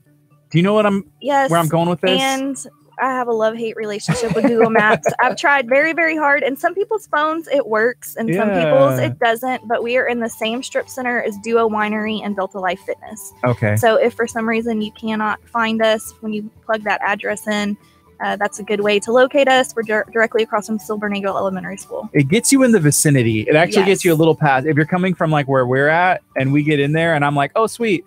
Okay, it's coming up. And I have like, I don't know, 1,000 feet or so. And then I'm like, well, there goes I see it. I'm like, there It goes takes furniture zone. you, a lot of people, it takes you over to that whatever that little hall is, Right. where they do the fish fries. Well, I pulled in. Yeah. I pulled in and I turned back around. I'm like, well, it's the only place to pull in. Yes. That's where it took us. Kurt was behind me. Okay, So- we didn't drive together. I was so- watching the Husker football game on my phone driving, so I please was just don't paying do- attention to you. Please don't ever admit or do that. Just kidding. You probably shouldn't say that on the radio. No, you shouldn't say that ever or do I that. have a thing. This thing's in the corner. What? I'm just kidding. I don't think I he's was kidding. wanting to watch the Husker game, and so I was like, we need to get to Furniture Zone. I need to catch the Husker game. No, you could go sit in a comfortable recliner. And, Yes. Does Furniture Zone have an official team that they support? Are you a fan of the Texans or the Cow? Are you a fan of both? I guess Are you just neutral? because I'm here, I'm terrible and I don't really watch football much, but I would have to say my mom is a diehard Cowboys fan, and So I guess I don't know. But since we're in Houston, I'll say Texans. Is there a wrong answer or right answer? I don't know. If you don't say the Green Bay Packers, then there's definitely a wrong answer. No Green Bay Packers. Hey, there's this event. We're doing a giveaway with Top Star Media and Texas Chronicles, where there's a Bay Area Women's Conference next Friday. We dropped that video yesterday, and we're giving away 4 tickets to go to the conference for free. But JJ Watt's mom is going to be speaking. She's the keynote speaker. How cool is that? That is really cool. I'm going to be there, and I'm not leaving till Connie Watt, Mrs. Watt, takes a picture with me. And that's that. This is KHEA Radio, 99.5 FM. It's National Taco Day. Curt really wants to do the weather, so I'm going to let him. This is Kickstart. We're going to be on till 11 a.m. We're talking to Stephanie from Furniture Zone. This is the KHEA Radio Kickstart Weather Center, brought to you by Furniture Zone with Curtsy, the Corn, Casper. It's currently 85 degrees right now in Lamarck. 87 is going to be the high today. There is a little bit of cloud cover this afternoon, but 7 o'clock is your sunset. Your sunrise tomorrow morning is at 7:14. There is a chance of showers and thunderstorms in the morning. 85 on Friday, Saturday, 86. And that's the weather for the next couple of days. So this is KHEA Radio, the best way you can start your day. Every day. Every day. Even Maybe Saturday and Sunday. We're not streaming, but you can still start your day with us. Go listen to 99.5 FM. Hey, if you're watching on Facebook, do me a favor. Make sure that you share this video out. We want to get the word out about what we're talking about, what we're doing today, and we support Furniture Zone, and they support us. This is a fun time. So this is our first time to have Stephanie in studio. I feel like you'll have to come back as often as you can. Okay. And we're gonna have some fun. So Kurt's kind of debating about the bunk bed situation. I'm just thinking about the cookies. Last time I was in Furniture Zone, I had 3 cookies. I drank like 3 bottles of water, and signed up for the $500 gift card at least 30 times. I'm really excited about that. Can you kind of share again, if somebody's just joining in, like what do you have to do to win a $500 gift card from Furniture Zone? You just have to walk in, fill out the entry blank, and stick it in the little thing where we draw, and that's all you have to do. You can come in as many times as you want. We take all of the entries out at the end of the month after we draw, and so it starts over. So just if you come in 30 times in October, then you want to come back 30 times in November to have another chance. Yeah. So tell us a little bit more about Furniture Zone. You guys have been open for 2016. Since February of 2016. So awesome. And kind of walk us through what are some of the items that you have that if somebody was coming in and saying, hey, I need to get furniture, where can I go? So our showroom is small ish. We were kind of more like a boutique furniture store. Mm-hmm. We do have items on display, but we have access to over 40 different vendors that we can order from. We are an Ashley Direct dealer.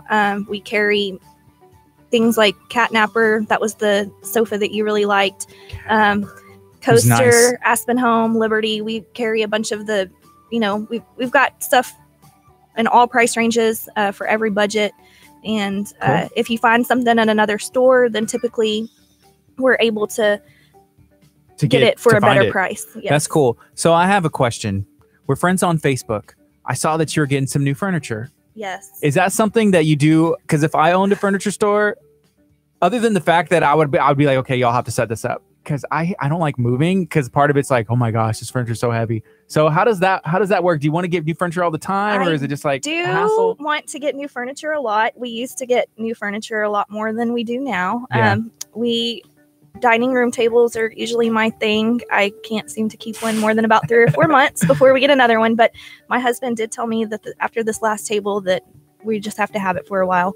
But I have done much better with not just changing things. Now that I just order what I like and put it in the store and wish that it was at the house instead of being there. But it is hard whenever you find, especially when we go to market and find stuff. Mm-hmm. I'm like, oh man, I want that would be so nice in the house. But yeah. Well, I saw you. Did you say something about the dresser and like the drawers or something? Yes, the drawers. So, we had to take, since we got new furniture, I had to take everything out to the old stuff so that we could put it in the new one. Yeah. And we have had that set of furniture for about 4 or 5 years.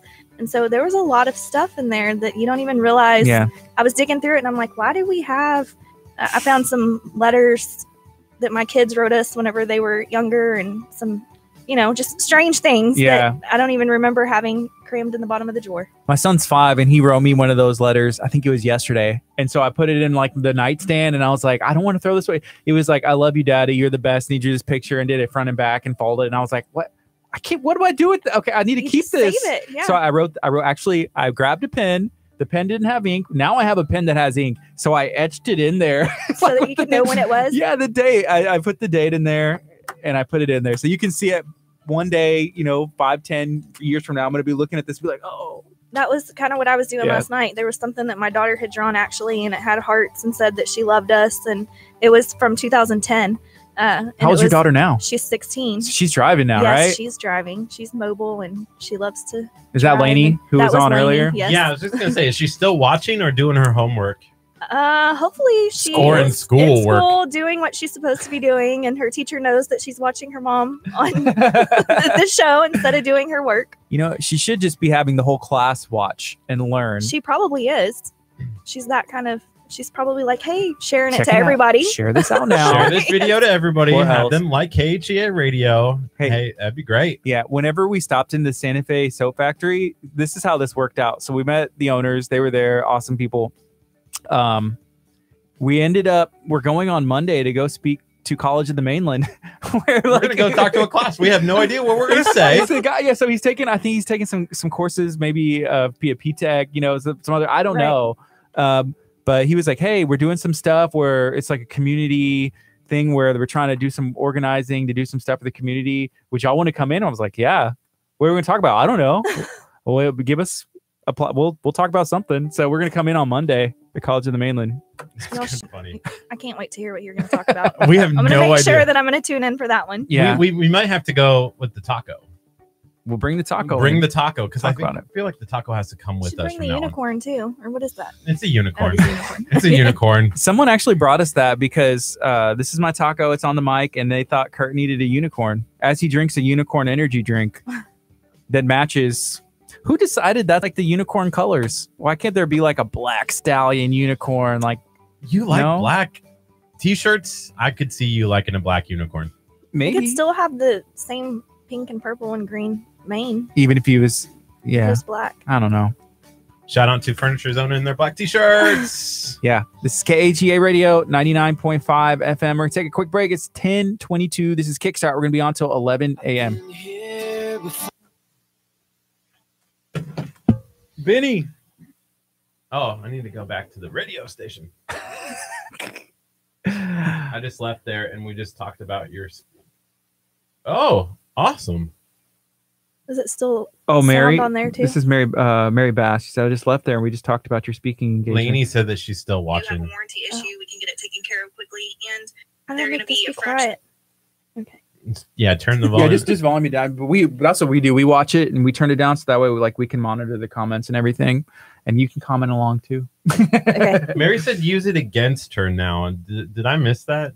Where did she say use it against her now? Mary, you got to explain a little bit more. Well- It's a little delayed. It comes and goes.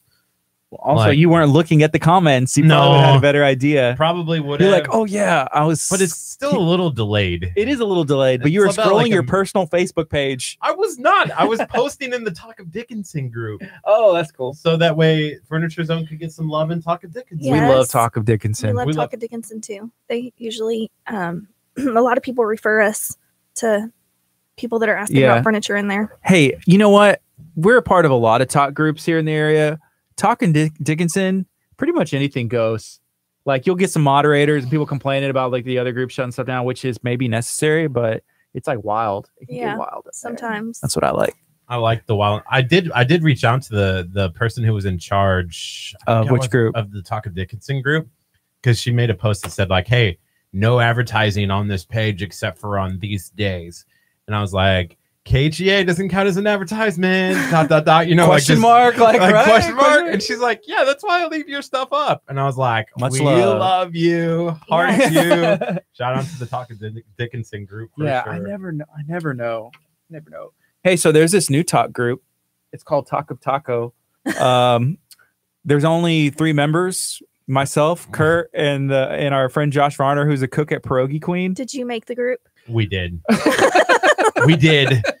Yes, we made the Talk of Taco group. Yeah, it's not even a day old. So right now it's going strong. There's 2 posts, both by me. There's One a was live this morning video of me like throwing the taco around. The other one was me cooking. It wasn't tacos, but it This looked is like the I was. mascot of the group. Yeah. I'm the Talk of Taco group. So our idea is we're gonna take this taco places with us. Like I could see this hanging from Kurt's future bunk bed, Yes. and then you kind of follow. Hey, where's the taco you should hang going? that on your So- rearview mirror in your So car. if I get my future wife has to be okay with the bunk bed, right? Yeah, she's gonna sleep I up top. I Who have gets a top or feeling bottom? your future wife will not be okay with the bunk bed. Maybe Should be in like- your spare room. I could see her being okay with it because she'd be like, Kurt, you take up too much room. You Yeah. snore too loud. I Wait, need are you some calling me? space. Did you just call me fat? You took up too much room. You just called me fat. No, I did not. You did. Cardi just called me fat. You've had a lot of sodium. You're Wow. lay off the salt. I don't know. I'm not calling you fat. I'm just saying Dang. a little plump for a Because bunk I'm bed. getting married in 2 weeks. You heard that, right? Did you see Stephanie? our butler's I courtyard? did video? hear about your getting married. Did you see any of that video or no? I watched some of it. Okay. But I did not. Oh, we gave an extensive tour. I don't think anybody watched it all the way through. It was an Except for me. extensive tour. We went all the way out Man, we through went, all of the whole property, like every inch of the property. yeah, and we almost we ended the video because well, I don't think we're allowed to say, but there's like news where there's an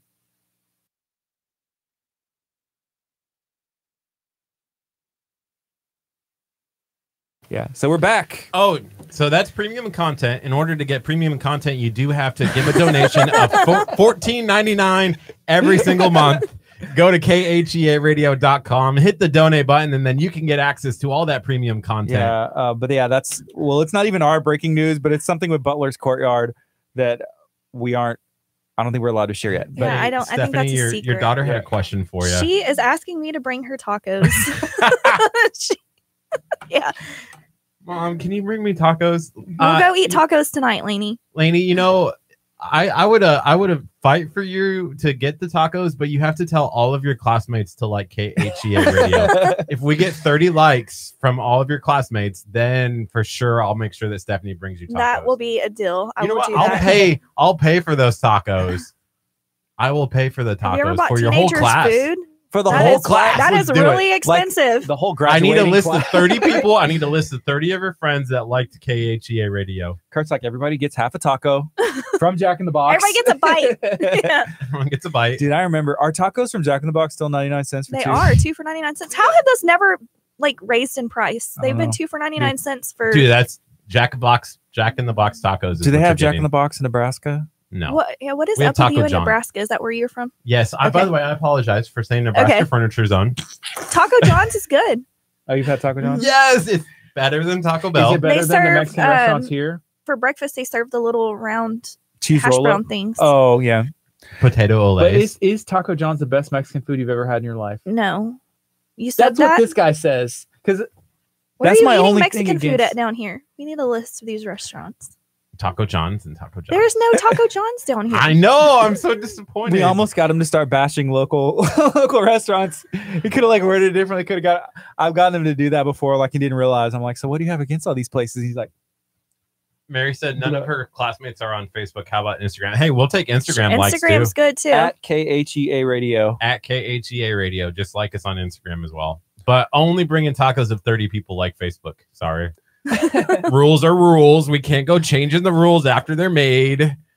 We are going to start doing giveaways on our Facebook. So we need. I think Instagram. we have less than. Yeah. I'm sorry. On Instagram, I think we have less than 300 followers on Instagram, and we need like 30,000.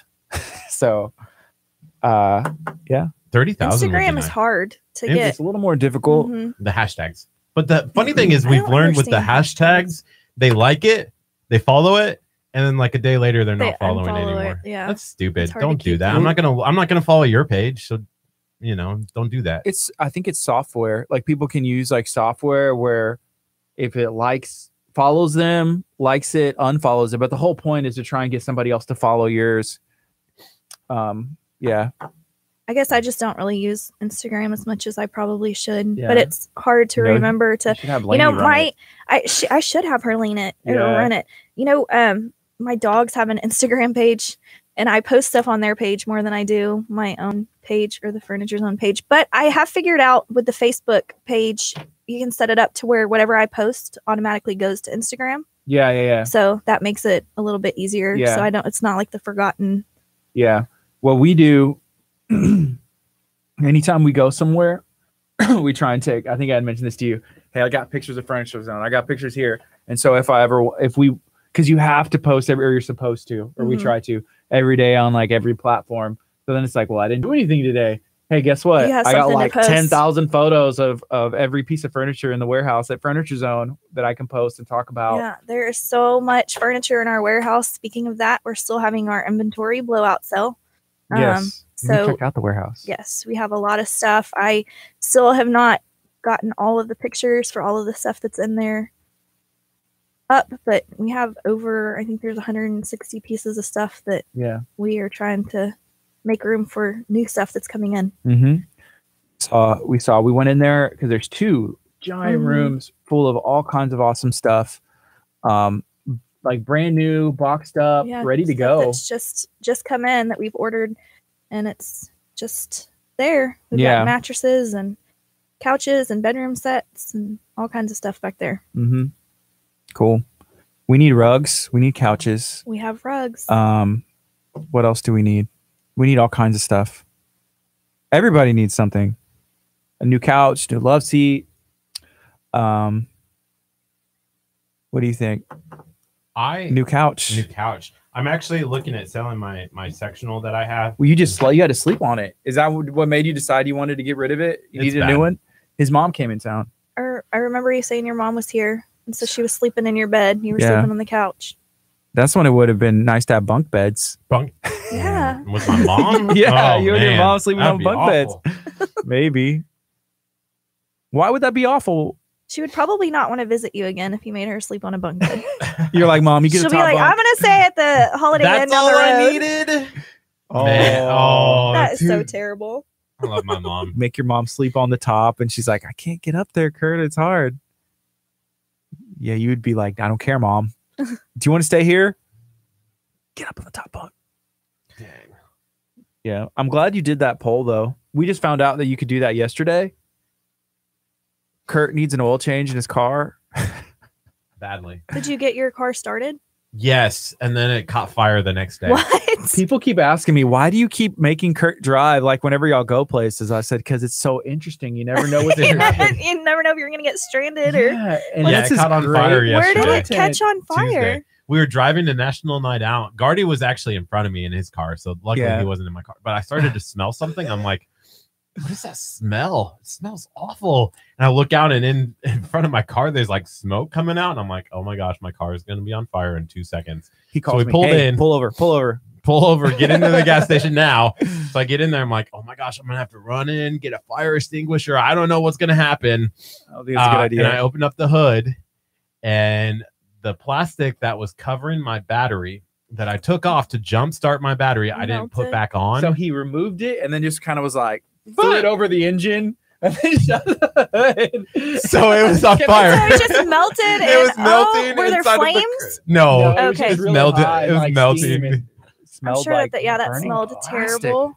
Yeah. So lesson learned: if you take something off your battery, put it back on the battery. If you take a piece of your car off, make sure you put it back. Yeah, don't just toss it wherever. Toss it like, back. I'll just save that for later. Just on the engine. He just threw it on the top of the engine, and it was just. So I told him, I said, okay, here's what we're gonna do. Leave your car here, let it cool off, jump in my car, we'll go do what we're going to do, and we'll come back. So that's what we did. And it was fine, right? I did talk to Pastor Josh. You have a hole in your... We texted our Pastor Josh here, who lives in that area that we were at. We're like, hey, we're like stranded. Come save us. He's like, dude, I saw it. I just figured you guys were okay. He's like, Gardy was there. I figured you're all right. Yeah, I'm like, really? It's not a big deal anymore when Kurt's car breaks down on the side of the road. Well, the cool thing now is that there's Uber and all these places. Like back in the day, like okay, how am I going to get a taxi here? I wish I would have invented Uber. Russ said, car's on fire. First thing to do is pull into a gas station. Not the best I thought idea. that too whenever you were just saying that. Like, hey, I'm going to be by the gas pump. This car's about to blow. It's going to explode. Dang. Well, to be fair, we didn't park by the gas pump. Parked by, the front door where people are. The front door, yeah. I mean, That's thing's the gonna second blow. best place to park. You know, I have wondered this. Have you ever listened to like not our radio station because we don't do traffic in Houston on our radio station, but like the other radio stations in Houston, they do the traffic reports. Right. There's always a car on fire. There is every always day. now that you mention that, there always is a car on fire. And they nonchalantly just go on to the Yeah. next thing, and I'm just like, A car on I fire in the figure like theater. Yeah. car on fire is like big deal, and nobody freaks out about it. I'm like, so It every just day. happens. Well, every maybe day. they just put their plastic from their battery on top of the engine, and it was just a little smoky. And Boom. you know, that's Hey, what they how mean is by that? car on fire. There was a car or a truck that caught on fire. This is about like 2 weeks ago. Right out here. They pulled into our lot, which we have a school. Uh-huh. They pulled into the school Yeah. parking lot. It was an interesting time, and it literally bursted into flames. We had posted that video. It was about 2 or 3 weeks ago. It's crazy. Oh So goodness. Chef Mary said, "Thank God Curt is pretty. He would have nothing else going for him. That's the only reason we keep him around is for his looks, for the most part. They say I have. His beard's been filling in. It He's is. filling up. It's actually filling in. He's really inspired. well. He's inspired me to try and to try to grow these away. white hairs out that are growing in right here. It is filling in good. I haven't seen the beard. I'm gonna go for like beard here. Go for it, dude. I think by this time next year I could have a beard here. yeah.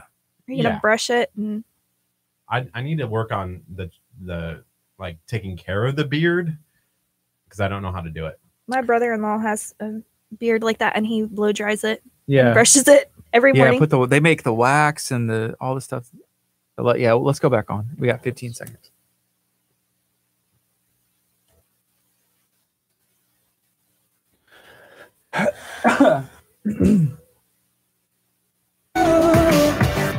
Good morning. You're listening to KHEA Radio 99.5 FM. Right now it's 10:36. This is Kickstart. I'm Gardy, And I'm Curt. and we have Stephanie from Furniture Zone in studio. What's up, Stephanie? Hello, how are y'all?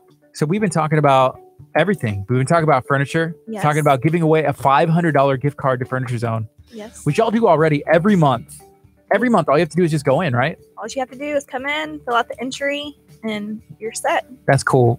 You know, me and Curt, whenever we stopped in last time, we went ahead and filmed a giveaway video too. Yes. So we're going to drop that. I know on Monday we have something that's going on. We need to see. We have a giant schedule. It's put into a I was calendar. explaining that earlier in the show. Like we have like 10 shot and we have to get out. But here's the thing. So we stopped filming them. We're like people You're are like, hey, overwhelmed. come do it Yeah. come Yeah. do a giveaway. We're And like, we'd love to "No, do that." can't." And here's the other thing that we thought about doing is like doing exclusive like Instagram giveaway and exclusive YouTube giveaway. So that way people will have an opportunity to win. Because if we could give something away like every day, you know, we could, but it's just a work, and then Right. making sure we don't do too many and overlap them. Well, and you probably want to save for the car you're giving away.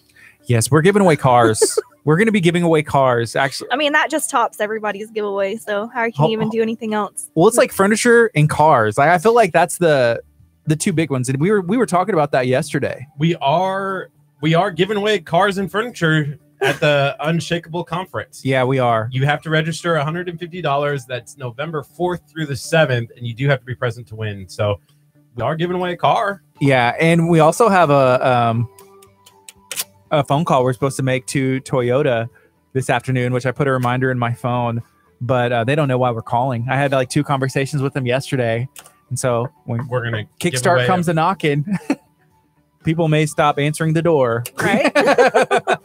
This is KHEA Radio 99.5 FM. We're streaming live on Facebook, on YouTube, everywhere. We're streaming live everywhere. So if you're watching right now, go ahead and share this video out. Thank you for starting your day with us.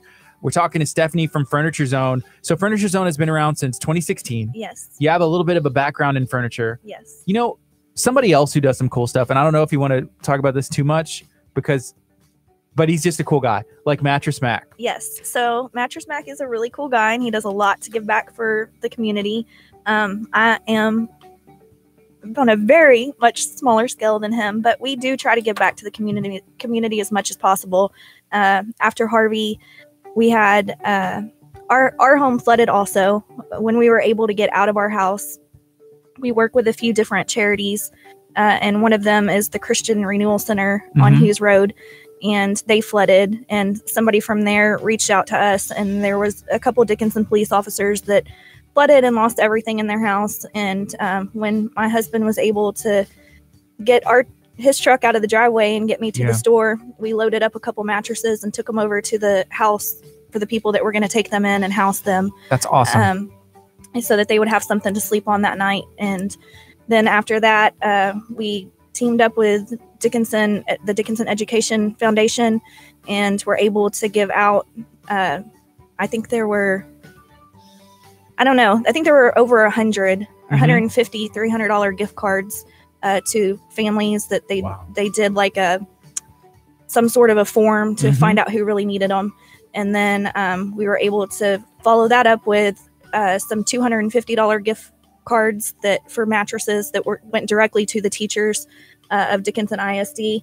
And then we have worked with Chef Tables Charities and gotten some furniture to some people that needed that. And that's awesome. We just try to do what we can do to make sure we give back to the community. Yeah, because this area, a year ago, we reflect a little bit and see how far that we've come and still how far we need to go. Yes. There's a lot of nonprofits that were started, in the wake of the events from Harvey, and just like even a week ago, like the rain. I mean, it hasn't stopped raining, and how bad it was. I'm sure a lot of people were kind of like, "Oh no, is this happening again?" It is, and it's very overwhelming. And there's been a lot of people that they did take on some water in their houses again. And in Dickinson and all over really in our area, there's still a lot of people that are not back in their homes. They're just now starting construction and are just now getting to the point to where they're able to get the funds so that they can get their houses ready and start getting furniture. So they can get it back in their houses. Right. So whenever that happened, a year ago, whenever Harvey came, a lot of people were put out of their homes, and it was uncomfortable, right?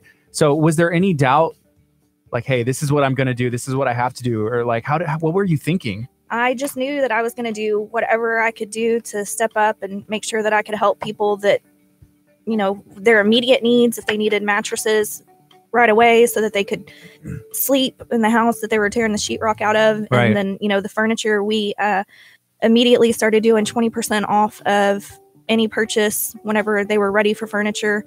Like I said, we donated as much as we could donate. I just tried to put myself in, we did not have flood insurance. So I tried to think, all of the expenses and the costs, and I knew how hard it was for my family, and we didn't get near as much water as some of the other people got, but I just so you yourself, you were flooded too? Our home flooded, yes. What part of town do you live in? We live in Lake City. Okay.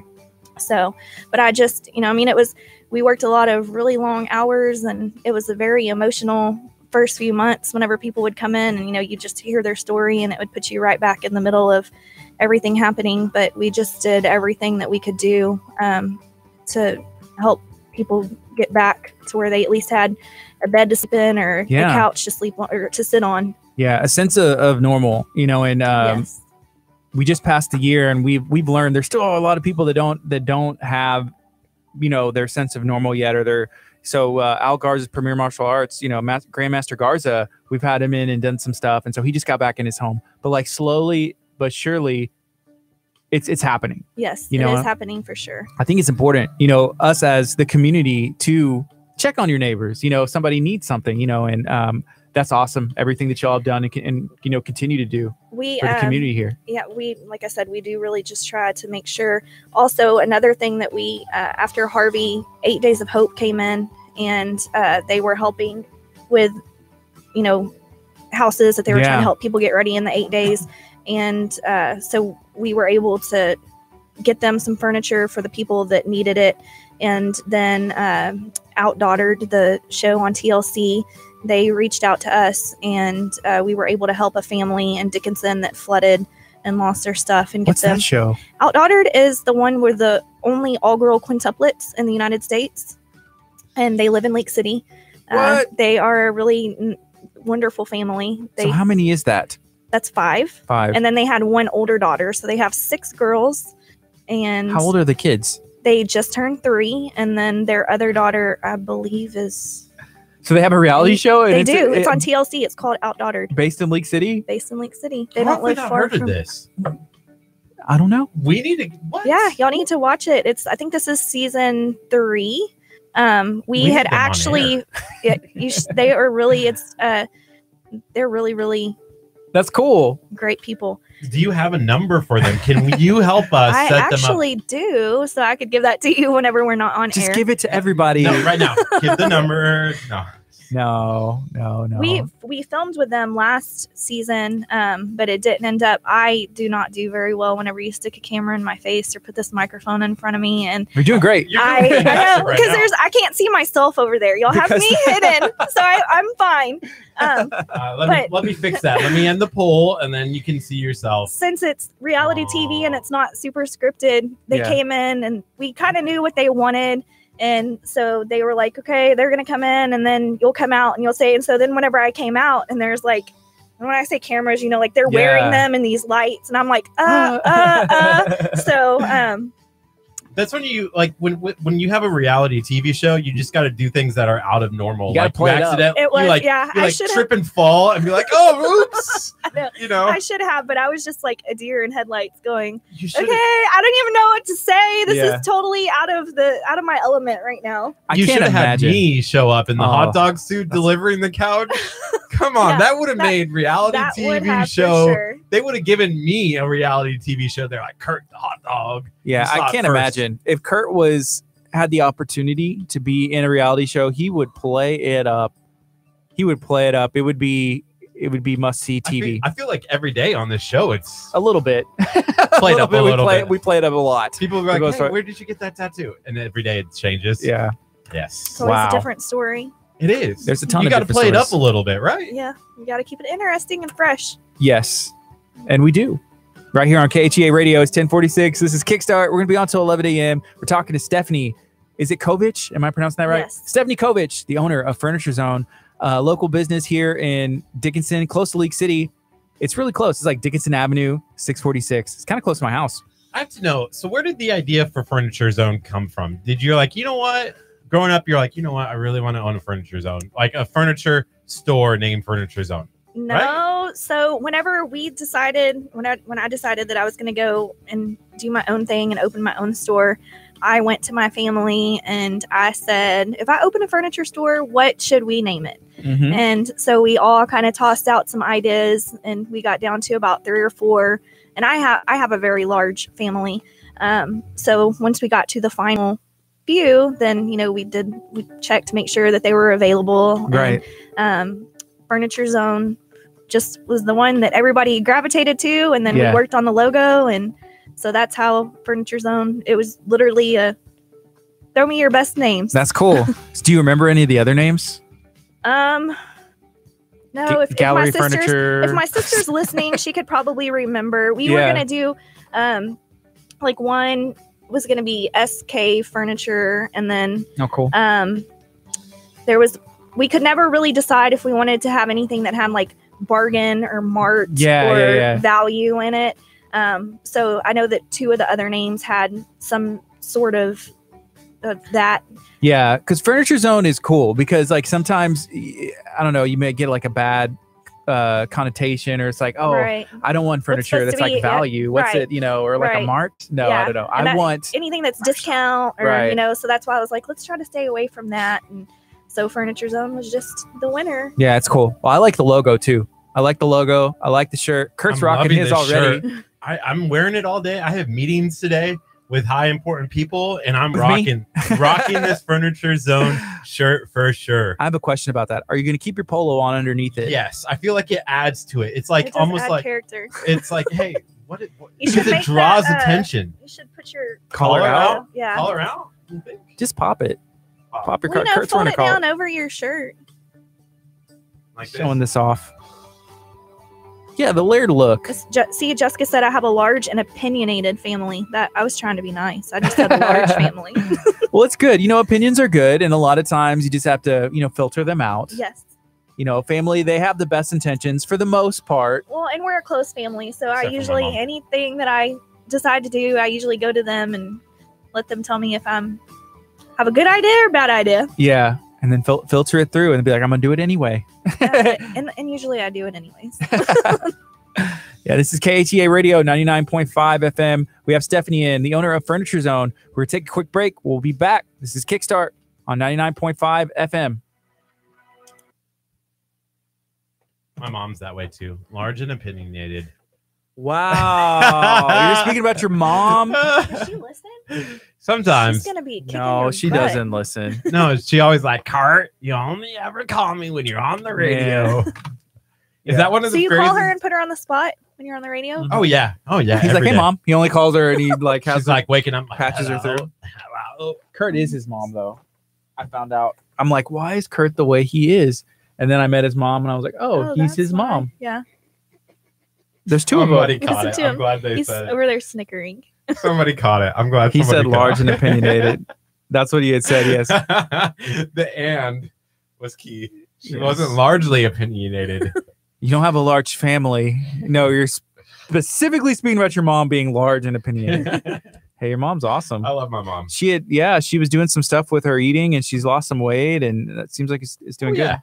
Did she come in whenever to be Yeah, on she the was show? on air. Oh, you need to go back and watch that. That was I'll have to an go We need to episode. reshare that. That's an episode that you cannot forget. oh man. I'll have to go back and watch it. It was a Friday. Was it 2 weeks ago? The 21st of September. I should like edit that down and make it a sponsored post, boost it. I'm gonna put like my life savings into Facebook 1,000 target market. $1,000 my life savings 1,000. You know, have you ever like said like, man, if I spend $1,000 a day on Facebook marketing, how many people you would reach? Like, have you ever noticed that? Like, it's like you can reach 4 million people if you spend $1,000 a day. But you still need to engage them. That's the toughest. That's the toughest I mean, thing. we could buy likes, but it would be a really bad page. It would not be a very engaging page. No, you need to. Yeah, you Yeah. don't want to have to pay for your likes. When we get to what Furniture Zone has for likes, we'll be happy.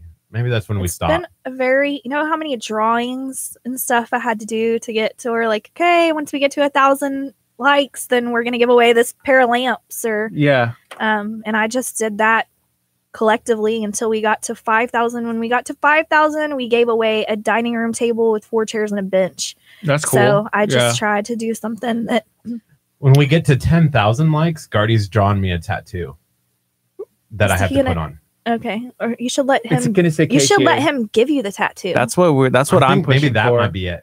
that sounds like, like a on the better face. than just drawing it. I want to give No, him a don't put it face on your tattoo like a face. SoundCloud rapper.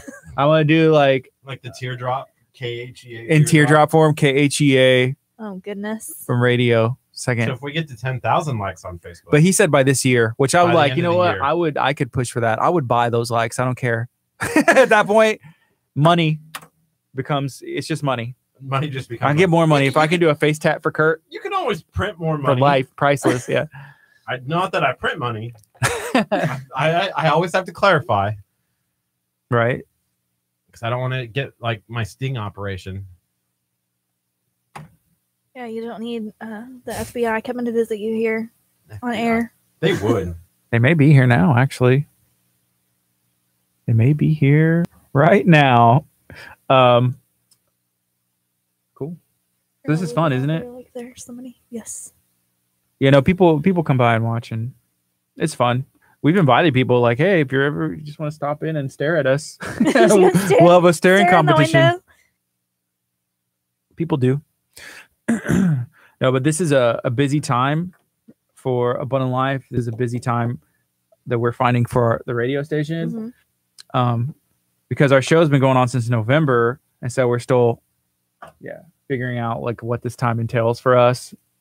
So we're doing with Chef's Table Charities a food drive with Memorial Library with them and like local businesses to try and do like canned food for the Galveston County Food Bank. And then we want to do some stuff for Christmas, and it's just busy for everybody. So we want to keep trying to get back to the community when we can and stuff. So. This is a busy time of year. The food bank will be great though. Whenever y'all. I think so, yeah. We're dropping that soon. I'm hoping that Saturday I can finish editing the video, and then that will give us about a month, like run it through the 10th through the 10th or so, and then get those out to everything. Mary said she needed to talk about all of Mark's silly antics. 15. So We have Mark to go is on. my husband, and he works for us whenever he's not working at his corporate job. Mm-hmm. And he is notorious for, if you can't find Mark, he is standing back in the pond behind the store fishing. Really? Every single time. Really? Yes. You can They'll be- fish back there? There's a pond back there? Yeah, but you see, you can't tell. It's the secret hidden spot. So yeah, well, a truck will pull up, and I'm like, okay, he's back there. Is he a You big can go fish- unload Does he like it. fishing? He loves Big fish- fishing. Okay. And then the truck driver will go back there, and they call, and they'll say, nobody's back here, and it's because he's back there fishing. That's cool though. Yeah. Just take a quick little break, catch some fish. You know, 3 or 4 hour break. Like there to catch some fish. Yeah, we're supposed to be here helping. He's like, well, I'm out on the boat. Right? What? Just took a quick little break. Someone contacted us about going on a 36-hour fishing trip for Oh, tuna goodness. out of Galveston. And I think you go like 120 or 70 miles out. Does anybody get seasick? No. I do, but I don't. I bought this thing surprisingly called a don't. relief band, and it sends electrical pulses through your nervous system. To keep you. And supposedly to make the nauseous feeling go away. And they use them for pregnant ladies who are dealing with morning sickness. They use them for cancer patients who are dealing with chemo radiation, and they use them for people who get seasick. And I need to order one of those for my son. Well, I'm because he about to gets try it. seasick. Yeah, Really? let me know how it works. yeah, it was expensive. I bought like version 1, and then after I bought version 1, I realized there was a version 2. So I was like, no, I want the new one, which was more.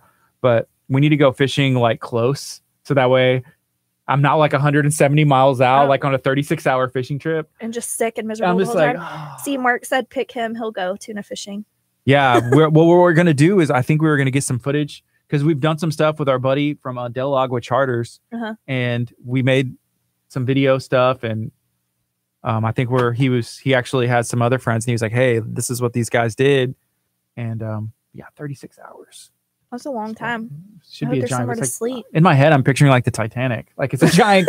I hope so, without How that do you far. sleep on a boat I don't like think that? you do.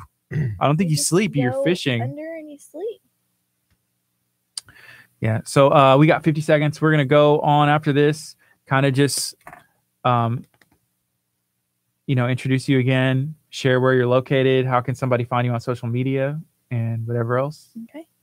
Did you have fun? I did have a lot of fun. I'm gonna have to come back and do this again. Did it go by quick? It went by really quick. See, It doesn't Yeah. seem tell like I've been everybody. sitting in here that long. It's been an hour. It's been long It does for not us. seem No, I mean, Sorry. Next time I'll bring Uh, tacos. yeah. See, this is why you don't say like we can't ever. Have Can we food. have Mark catch us fish? Then from the pond, we want the Dickinson fish. They're from- like that's like a. I don't know if you want to eat the fish from there. Yeah, it's just that's like a right. little pond. The fish are like this big. Oh. I don't know. It would be like eating a sardine. Good morning. You're listening to KHEA Radio 99.5 FM. This is Kickstart. I'm Gardy. And I'm Curt. We got Stephanie from Furniture Zone in studio. What's up, Stephanie? Oh, nothing much. Having fun, hanging Yes. out, talking about your husband. And his fishing. He fishes, but he helps too, right? He does help, but he likes to fish. If he had to choose Fishing or working helping. or fishing, he would be fishing. But to be fair, I feel like most people would probably say like work, fish. Yeah, of Yeah. course you're gonna pick fishing. Yeah. Down on the radio. Oh wait. I'm Yeah. the only one. Just you. Just me. Yeah. Right now it is 10:58. We got a couple minutes left. Again, thank you for joining us. Can you kind of tell us what is the name of your business? Where are y'all located, and how can somebody find out about you? It's Furniture Zone. We are located at 2350 Dickinson Avenue in Dickinson, Texas. And you can find us on Facebook. It's Furniture Zone TX. You can find us on our website, which is FurnitureZoneTX.com. We also have Instagram. So there's several different ways you can find us. Awesome. Well, thank you for joining us. We'll have to have you back again soon. And we're going to be dropping a giveaway video with Furniture Zone too. Yes. And don't forget, you can come in to enter to win the $500 gift card that we give away every month. Don't even need to buy anything. Just Every come day. in. Just show up Every once a day. day, You can every day, Fill out an entry and eat some fresh baked cookies that we make every day. every day. Almost every day for the cookies. Yeah. As a Well, sponsor as a partner with Furniture Zone, can I still win? Yes. Yes. If you worked for Furniture Zone, I'd probably tell you no. But yes, you could. If I come in with my T-shirt on, does it still count? Yes, it'll still count. Yes. cool. All right. Well, thank y'all for joining us today. Feel free to still share this video out. It'll replay throughout the day. And we're going to be doing some fun stuff tomorrow. and the weekend and the week after that. So make sure you're liking KHEA Radio. Go like Furniture Zone TX on Facebook. Make sure you're liking them. Go potentially win a $500 gift card. Y'all have an awesome day. This is Kickstart. It's about 11 a.m. and y'all have some fun. Who do we have coming in tomorrow? Tomorrow we actually have Pastor Hallam, who's going to be in at 9:30. Yeah. And then at 10 o'clock, we're going to have the Arms Room. We're super excited about the Arms Room in Dickinson, Texas. I want to go shoot some machine guns. Do they count as Dickinson or is it League City? I think That's they Lake are Lake City. City. Rambo style. Make sure you tune back in. That's what I'm going to be working out. And I want to see if we can do like some, I don't know, like CHL courses or something. I want to go get mine. I don't have it. I have guns. I need to shoot them. It's KHEA Radio 99.5 FM. Coming up next, Worship Central. Worship Central. Sorry about that, guys. Stay tuned for more on KHEA Radio and 99.5 FM. All right. Thank you, Facebook. Make sure that if you haven't done so, like KHEA Radio, we invite you, if you like the page, if you like the video.